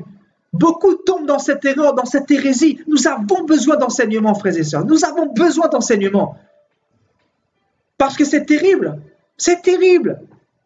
Nous partons dans des églises, frères et sœurs, nous nous disons, mais ces églises-là s'autosuffisent, ils pensent être déjà arrivés. Même l'apôtre Paul disait, je ne suis pas encore arrivé. L'apôtre Paul disait, examinez-vous pour savoir si vous êtes dans la vérité. Aujourd'hui, les églises ne s'examinent plus. Ils sont rebelles, ils sont lâches, ils sont cupides, ils sont orgueilleux, ils sont rebelles, frères et sœurs. Parce que quand un prophète arrive avec la parole de Dieu, quand un serviteur arrive avec la parole de Dieu, avec l'esprit de la parole, cette personne ne veut pas se repentir et reconnaître qu'il est dans l'erreur. Nous sommes dans une génération orgueilleuse, une génération méchante, une génération apostate, une génération antichrist. Et le système antichrist est dans nos églises, frères et sœurs. C'est ça la vérité. C'est ça la vérité. Et celui qui connaît Dieu sait que cela est la vérité, frères et sœurs, notamment en Afrique. Où sont les véritables serviteurs? Où sont les véritables églises? Il n'y en a plus, frères et sœurs. Je vous ai dit,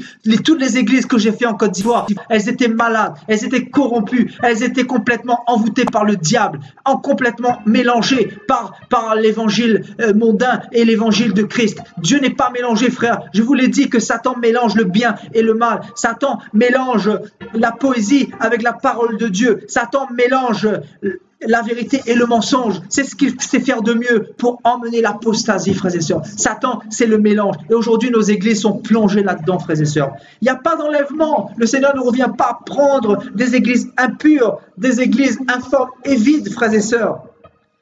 Le Seigneur reviendra prendre une église qui s'est construite lui-même, qu'il a façonnée par la souffrance, par les épreuves, par le brisement, une église dans la connaissance, dans la révélation, dans la lumière de la parole, dans la connaissance de la parole. Et je précise dans la connaissance de la parole. Parce que beaucoup, s'ils sont dans les fausses doctrines et dans ces églisettes du diable, c'est tout simplement parce qu'ils n'ont pas la connaissance. Ils sont dans l'ignorance. C'est pour ça que le Seigneur me pousse de faire des exhortations sur le manque de connaissance, sur l'ignorance. Tout simplement parce que ça emmène des multitudes en enfer. Sur quoi voulez-vous qu'on vous prêche aujourd'hui, frères et sœurs, si ce n'est pas sur ces choses-là qui nous réveillent? Nous avons besoin d'un réveil, plus que dans toutes les générations confondues. Il nous faut ce réveil aujourd'hui, frères et sœurs. Il nous faut ce réveil.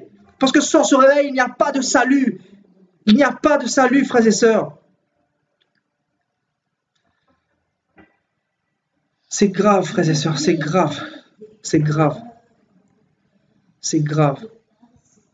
Et le truc, c'est qu'on n'a plus le discernement, en fait. On n'a plus le discernement. Jésus a complètement disparu, frères et sœurs. Je vous le dis, Jésus-Christ a disparu de nos églises. C'est plus le Jésus de la Bible. Paul disait, si on vient avec un autre Jésus, vous l'acceptez fort bien. Tout simplement parce que les hommes ont accepté un autre Jésus que le Jésus de la Bible. C'est pas le même Jésus, frères et sœurs. C'est pas le même. Et je pèse mes mots. Même les gens chez qui je prêchais là. C'est pas des églises de Dieu, c'est des églises ensemencées par le diable. Il y a Dieu un peu et il y a le diable beaucoup.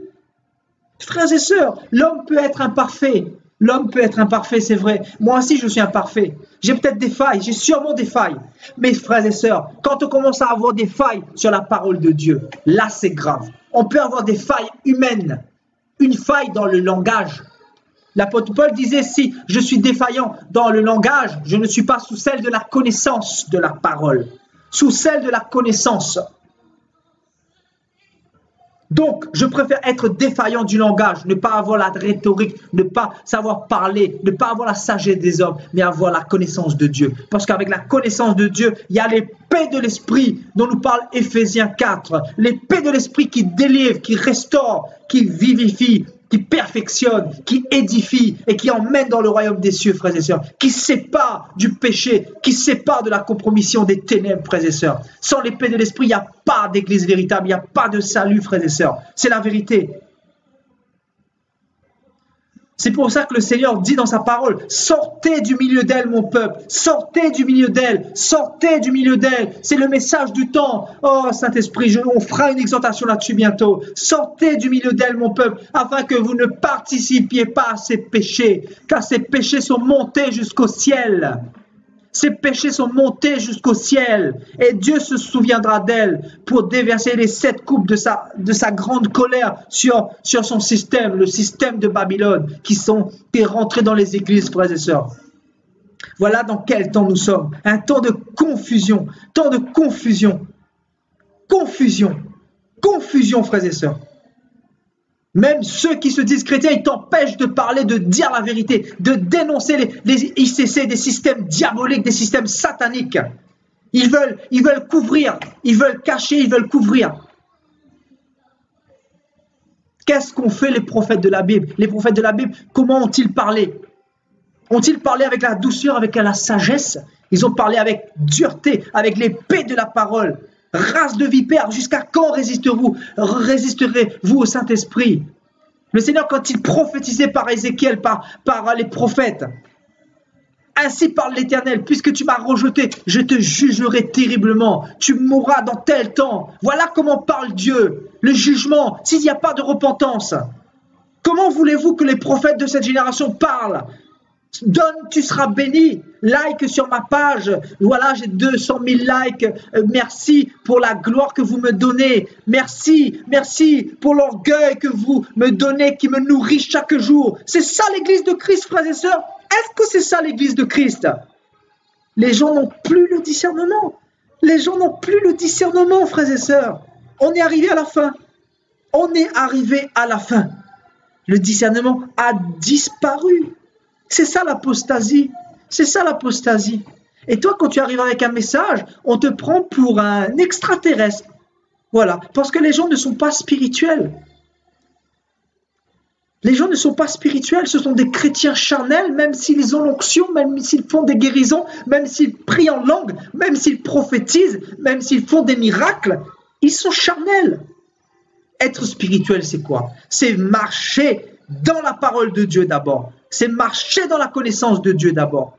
C'est marcher dans les commandements, dans les préceptes de Dieu d'abord.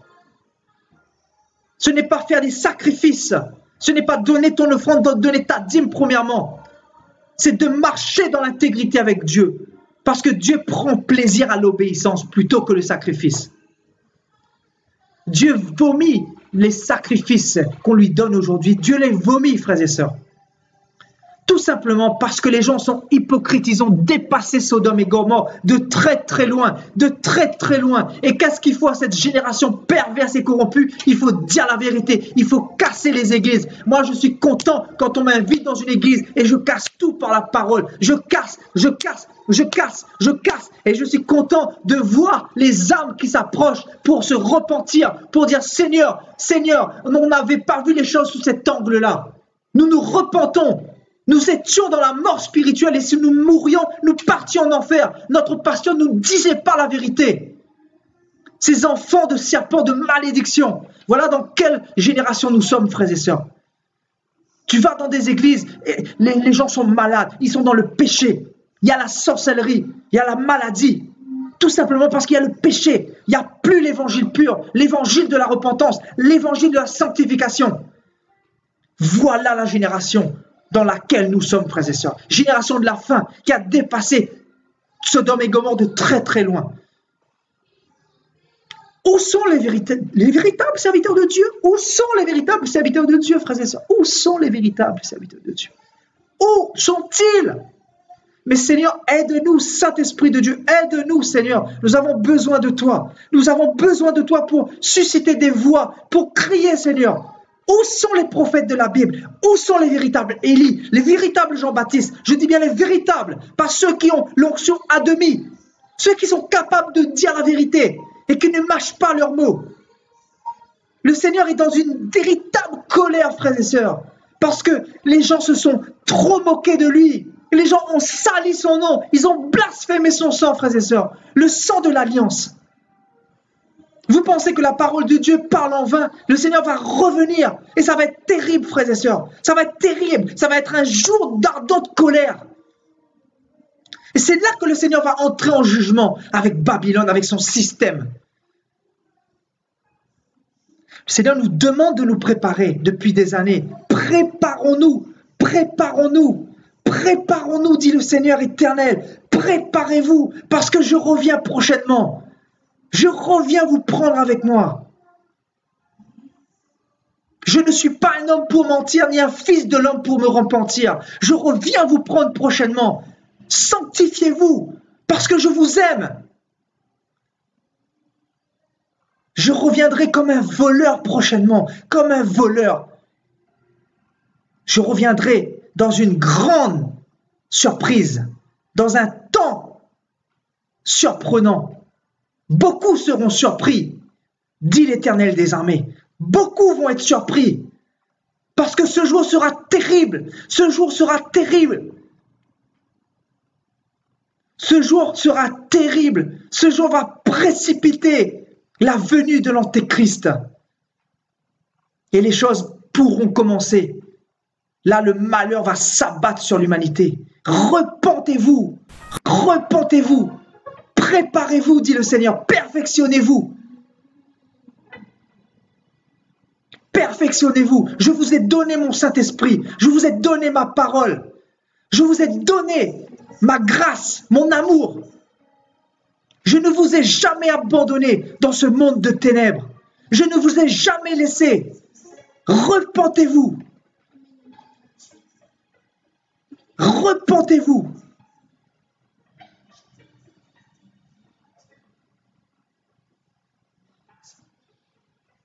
Ah, Saint-Esprit de Dieu.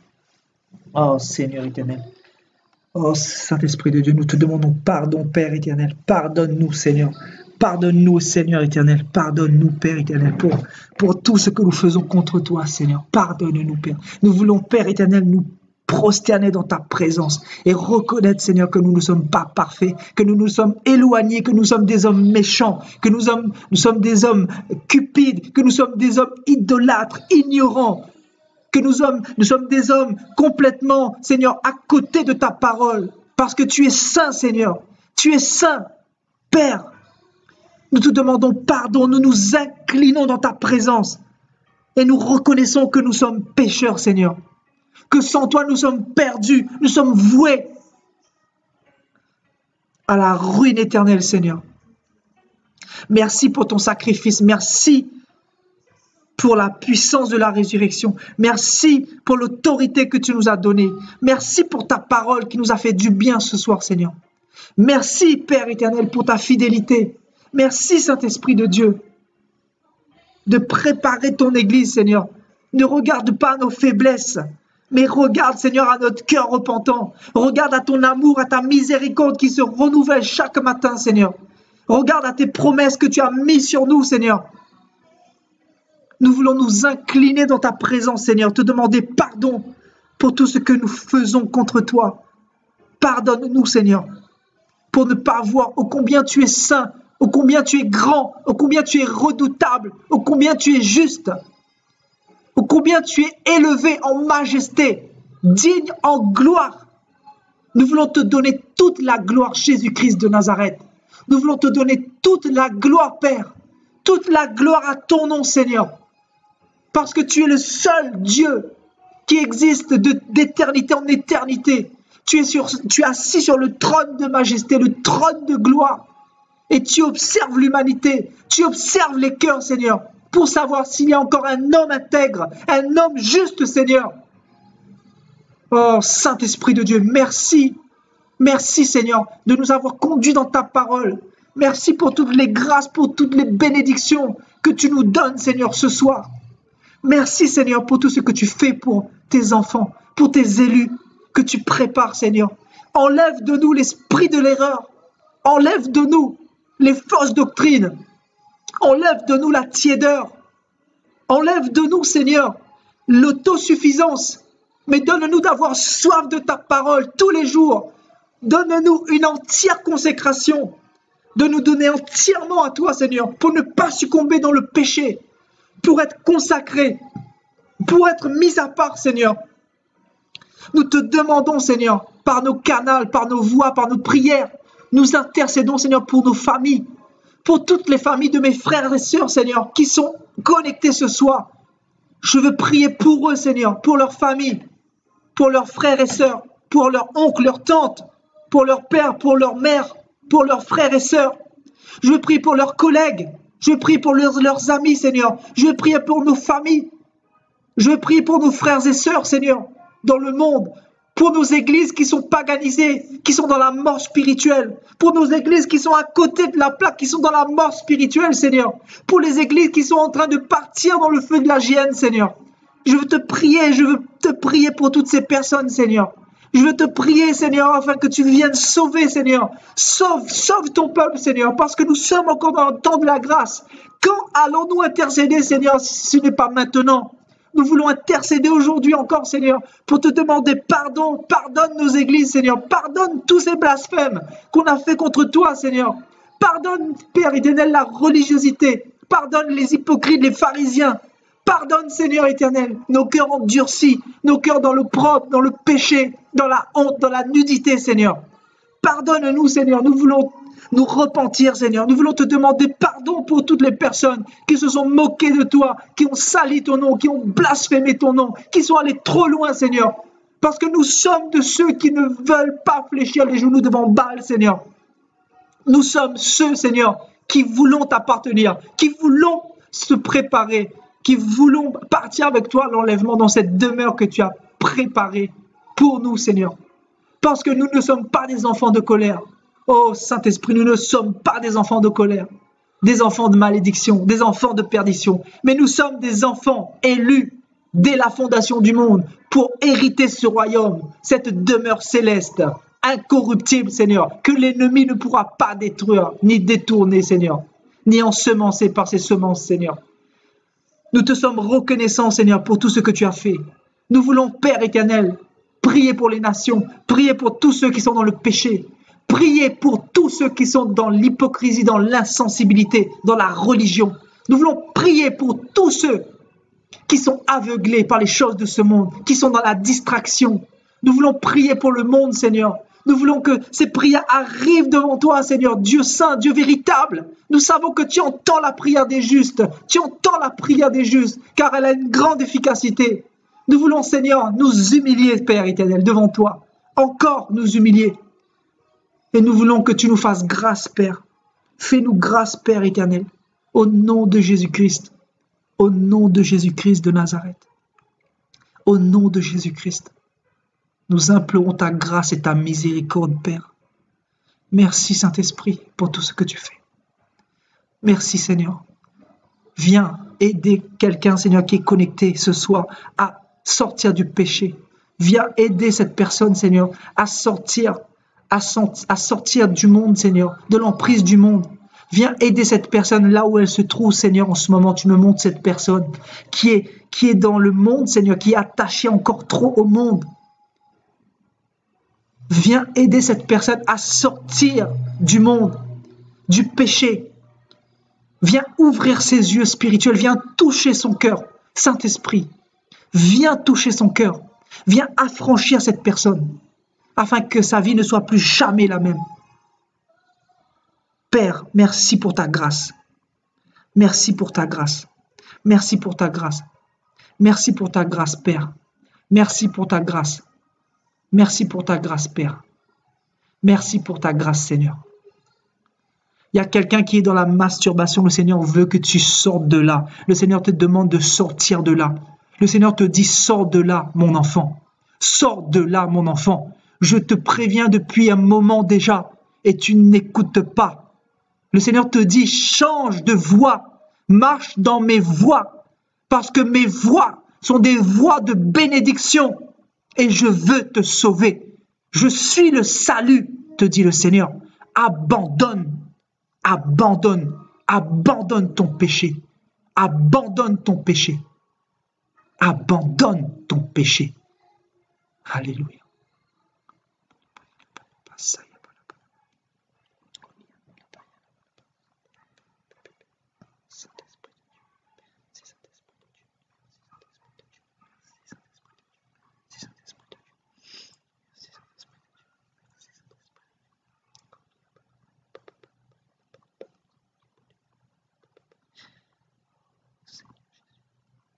Saint-Esprit de Dieu. Saint-Esprit de Dieu. Père éternel, Père éternel, Père éternel, Père éternel, Père éternel, Père éternel. Oh, le Seigneur te demande de te prosterner ce soir. Le Seigneur te dit, prosterne-toi, toi qui es connecté ce soir. Écoute bien la prophétie du Seigneur. Écoute bien le message du Seigneur. Le Seigneur te dit, prosterne-toi en ce moment et il va te délivrer. Le Seigneur te dit, il va te délivrer du péché qui te retient captif ce soir. Prosterne-toi. Humilie-toi ce soir même, en ce moment même, et le Seigneur va te toucher. Sa gloire, sa gloire, sa gloire, sa gloire, sa gloire va se manifester dans ta vie en ce moment même. Le Seigneur va te délivrer, va te délier des chaînes de la mort, des chaînes du péché.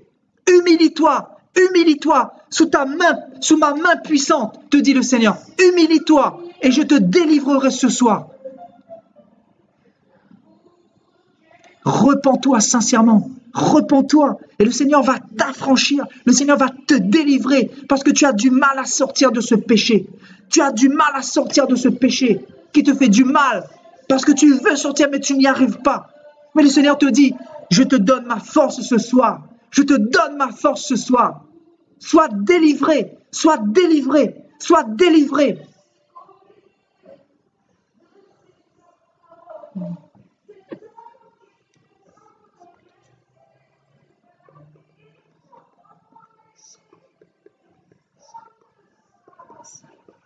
Je veux prophétiser sur la vie de quelqu'un en ce moment même. Le Seigneur va toucher ta famille. Le Seigneur va toucher ta famille. Le Seigneur va commencer à toucher ta famille. Et tu verras sa gloire dans ta famille. Tu vas voir des choses surprenantes. Le Seigneur va surprendre, va te surprendre. Le Seigneur va te surprendre. Il te dit, demeure dans ma parole et je te surprendrai. Je te surprendrai. Je te ferai voir ma gloire dans ta famille. Je te ferai voir ma gloire. Je vais toucher tes proches et tu vas savoir que c'est moi le Seigneur, c'est moi qui a parlé, dit l'Éternel des armées.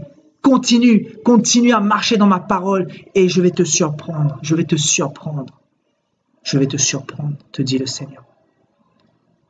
Tu verras ma gloire, ta famille verra ma gloire.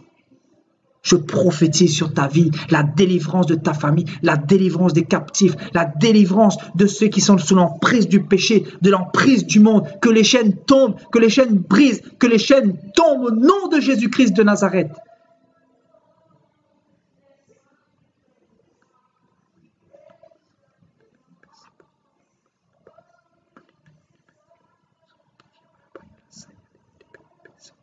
Il y a une porte qui est ouverte pour ta famille. Il y a une porte qui est ouverte pour ta famille. Évangélise-les et tu verras, le Seigneur va te surprendre. Il y a une porte qui est ouverte, te dit le Seigneur. Il y a une porte qui est ouverte. Il y a une porte que j'ai ouverte dans ta famille. Il y a une porte que j'ai ouverte dans ta famille. Une porte que personne ne peut fermer, te dit le Seigneur. Que personne ne peut fermer. Personne ne peut fermer cette porte. Prêche. Je mettrai mes paroles dans ta bouche et j'accomplirai mon dessein parfait. Je sauverai ceux que tu aimes. Amen. Amen, Saint-Esprit de Dieu.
Ça va bien, frère? Merci, frères et sœurs, pour votre présence jusqu'à la fin.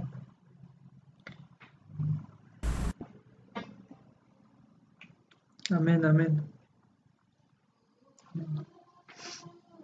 Le Seigneur veut nous délivrer, mes frères et sœurs. Le Seigneur veut nous délivrer. Mais nous ne sommes pas assez consacrés. Nous ne sommes pas assez consacrés.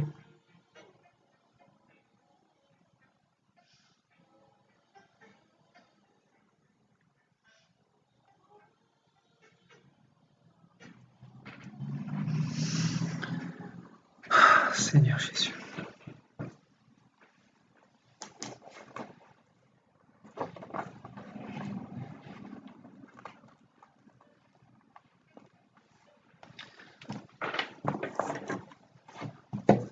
Mes frères et sœurs, pour ce soir, nous allons conclure.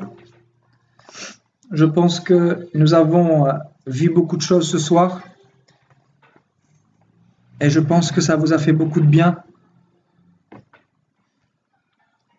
Je pense que ça vous a fait beaucoup de bien.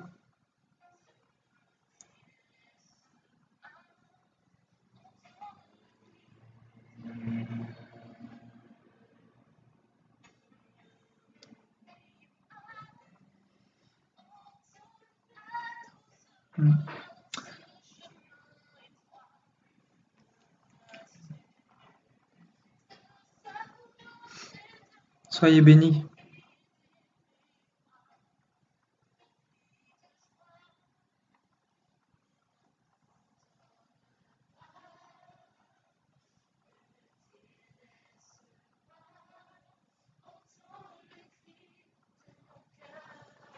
Soyez vraiment bénis, frères et sœurs. J'espère que vous avez pris des notes. Quoi qu'il arrive, vous pourrez revoir ces enseignements-là sur ma page. Donc,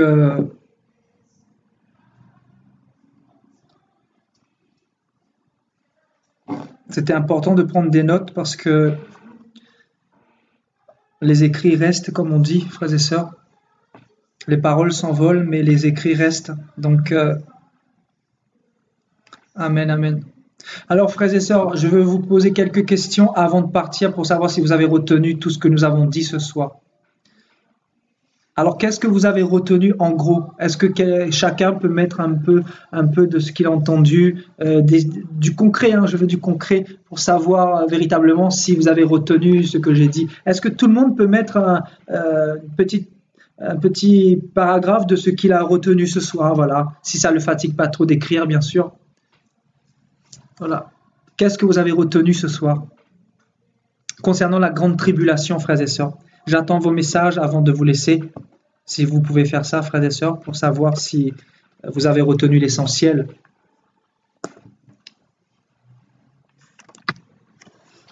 Amen, amen.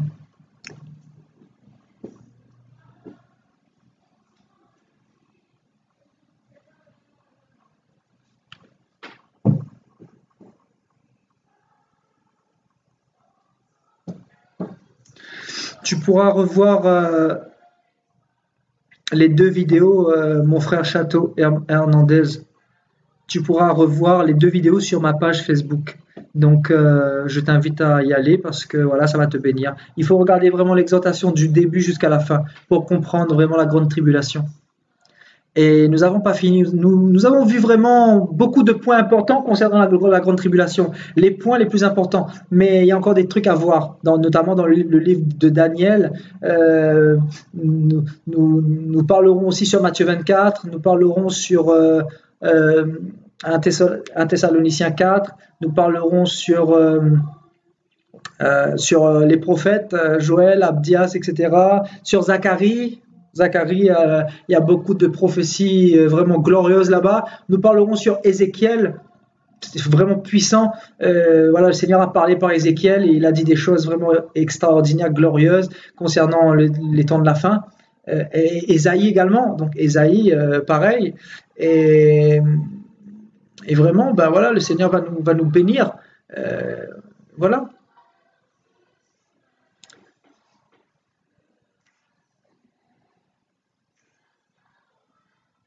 Amen, amen, ma sœur Hélas ici. Il faudra regarder tout parce que voilà, c'est vraiment du commencement jusqu'à la fin.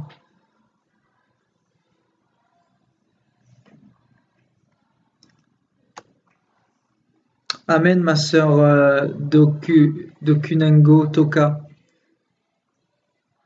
Ma sœur Toka, sois bénie. Sois infiniment bénie. Amen, amen.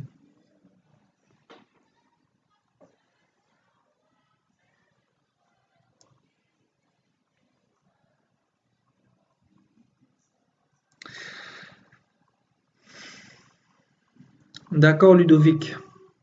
Victor, ça fait un moment qu'on est voilà qu'on est connecté, hein, donc on a vu beaucoup de choses concernant la grande tribulation. Donc voilà, je t'exhorte à revoir cette exhortation ultérieurement sur ma page Facebook, hein. Il y a deux vidéos concernant la grande tribulation. La première partie qui a été coupée, ensuite dû à un problème d'internet, et la deuxième partie. Amen. Oui, bien sûr, frères et sœurs, la sanctification, mais il n'y a pas que ça. Qu'est-ce que nous avons vu concernant les 7 coupes de la colère de Dieu? C'est destiné à qui? C'est ça que je veux savoir, en fait, littéralement, l'enseignement que je vous ai donné. Voilà. Qu'est-ce que vous avez retenu concernant la colère de Dieu? Voilà, les 7 coupes de la colère de Dieu, frères et sœurs. Allez, à vos claviers. Tout à fait, amen, ma sœur Angèle. Il faut vraiment se sanctifier davantage, amen. Si on ne veut pas se retrouver avec les 5 folles, les vierges folles, amen. Super. Tu as suivi. Amen, amen. 3 catégories d'églises. Ah, c'est d'élus. Ah, c'est glorieux. La Gossorelle, vraiment que Dieu te bénisse, tu as suivi. C'est très bien. Donc, l'église, Israël et les vierges folles. Les vierges folles, et voilà quoi. Les chrétiens qui vont vivre pendant la grande tribulation.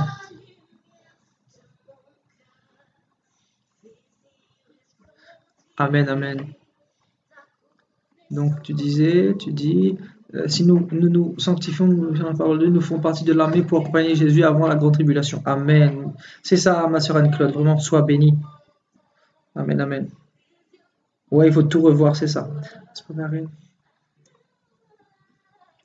Amen, Magali, ma sœur Magali, c'est belle phrase qui explique explicitement bien. Nous, l'Église de Christ, nous passerons pas la grande tribulation parce que nous ne sommes pas destinés à la colère de Dieu. Amen, alléluia. Merci Seigneur pour ta parole. Il faut nous sanctifier, nous consacrer tous les jours jusqu'au retour imminent du Seigneur Jésus. Amen. Amen, ma sœur Viviane Caballero. Que la grâce du Seigneur t'accompagne. Ma sœur Toka, c'est bien, c'est très bien. Tu as déjà 4 pages, c'est magnifique. Parce que je pense qu'on a dit beaucoup de choses, donc c'est très important. Et si on te pose la question, ben, ce que tu as reçu, c'est pour les autres maintenant. Voilà, c'est pour bénir les autres. Parce qu'il nous faut des soldats pour faire avancer les choses de Dieu. Voilà. À moi seul, je ne peux pas tout faire, mais Dieu nous permet ça justement pour vous puissiez aussi connecter ça aux autres, frères et sœurs. Tout à fait. Être prêt pour le retour du Seigneur. Les vierges folles, ceux qui sont prêts, ceux qui ne sont pas encore vivants, vivront. Ceux qui ne sont pas encore prêts vivront les tribulations, mais merci Seigneur, car il est rempli de bonté et il reviendra chercher ceux qui ont résisté. Amen, Michael, que Dieu te bénisse.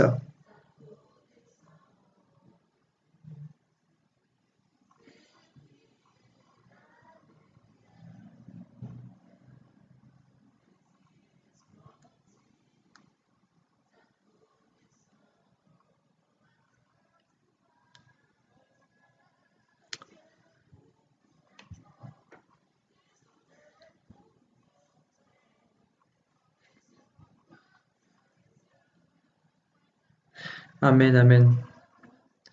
Amen. Vous avez vraiment retenu l'essentiel c'est vraiment important. Donc voilà, les vierges folles, voilà, les élus dont nous parle Matthieu 24 et Apocalypse. Donc voilà, c'est clair et net, hein. Les élus dont nous parle le livre de l'Apocalypse et Matthieu 24, ce sont ceux qui passeront par la grande tribulation et ils vont mourir en martyrs, hein, parce que vraiment, voilà, ça va être terrible, quoi. Tout à fait, ma sœur Magali. On a fait 1 heure, peut-être 1 heure et demie comme ça. Après, on a été coupé. Donc, c'est important de revoir le début. Tout à fait, la colère, c'est pour les nations impies. Amen. C'est pour Babylone, c'est la grande ville. La grande ville, c'est quoi? C'est la terre. Je pense que vous avez noté pour certains. Donc, Babylone, c'est la terre, c'est les nations. C'est la terre dont Satan gouverne. Hein. Parce que nous, la Bible nous dit que nous ne sommes pas de ce royaume. Nous ne sommes pas de ce royaume-là. Donc, Dieu ne peut pas nous déverser sa colère sur nous. Parce que nous ne sommes pas de ce royaume. Alléluia. Amen. Jésus-Christ reviendra physiquement sur la montagne de Sion. Ça, c'est très important. Amen, ma sœur Angèle. Vraiment que Dieu te bénisse. À Jérusalem, sur le mont des Oliviers. Donc, qui représente la même chose, hein, ma sœur Angèle. Donc, montagne de Sion, c'est à Jérusalem, et sur le mont des Oliviers, c'est la même chose. Donc, voilà, gloire à Dieu. Les élus, la colère à venir, les noces de l'agneau, les 10 vierges, l'avènement de Christ, le retour de Dieu en 2 phases. Amen, c'est ça, tout à fait. Les élus, la colère à venir, les noces de l'agneau, les 10 vierges, l'avènement de Christ, le retour de Dieu. Ah, ben tu as parfaitement, c'est glorieux, voilà. Nous serons avec Christ pendant la grande tribulation. Nous reviendrons avec Christ. Amen. Les conséquences du péché. Amen. Tout à fait. Nous reviendrons sur les nuées. Voilà. Amen. Amen. Ma sœur Angèle, c'est très bien. Le temps de Noé est aussi une préfiguration de l'enlèvement, ainsi que Lot quand il est sorti de Sodome et Gomorrhe. Amen. C'est très important. C'est des arguments fondamentaux et solides. Parce que ceux qui prêchent le contraire, franchement, il faut leur trouver, voilà. C'est prophétique, comme je vous dis, c'est l'Esprit du Seigneur qui nous conduit dans toute la vérité. Donc c'est pour ça qu'il est important de comprendre, le Seigneur nous a parlé à travers l'époque, hein. Le Seigneur parlait de l'Église à travers la loi. Vous savez, un jour nous ferons une exhortation et nous verrons que le Seigneur a beaucoup parlé de l'Église à travers la loi et les prophètes. Mais malheureusement, sans le Saint-Esprit, on ne peut pas le comprendre. Voilà.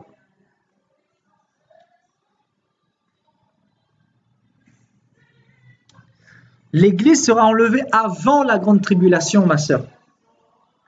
Voilà, les 7 coupes seront versées sur la terre. Amen. Amen. À nous d'apporter la parole pour les âmes du Seigneur. Amen. L'enlèvement de l'Église sera non visible pour l'humanité. Amen.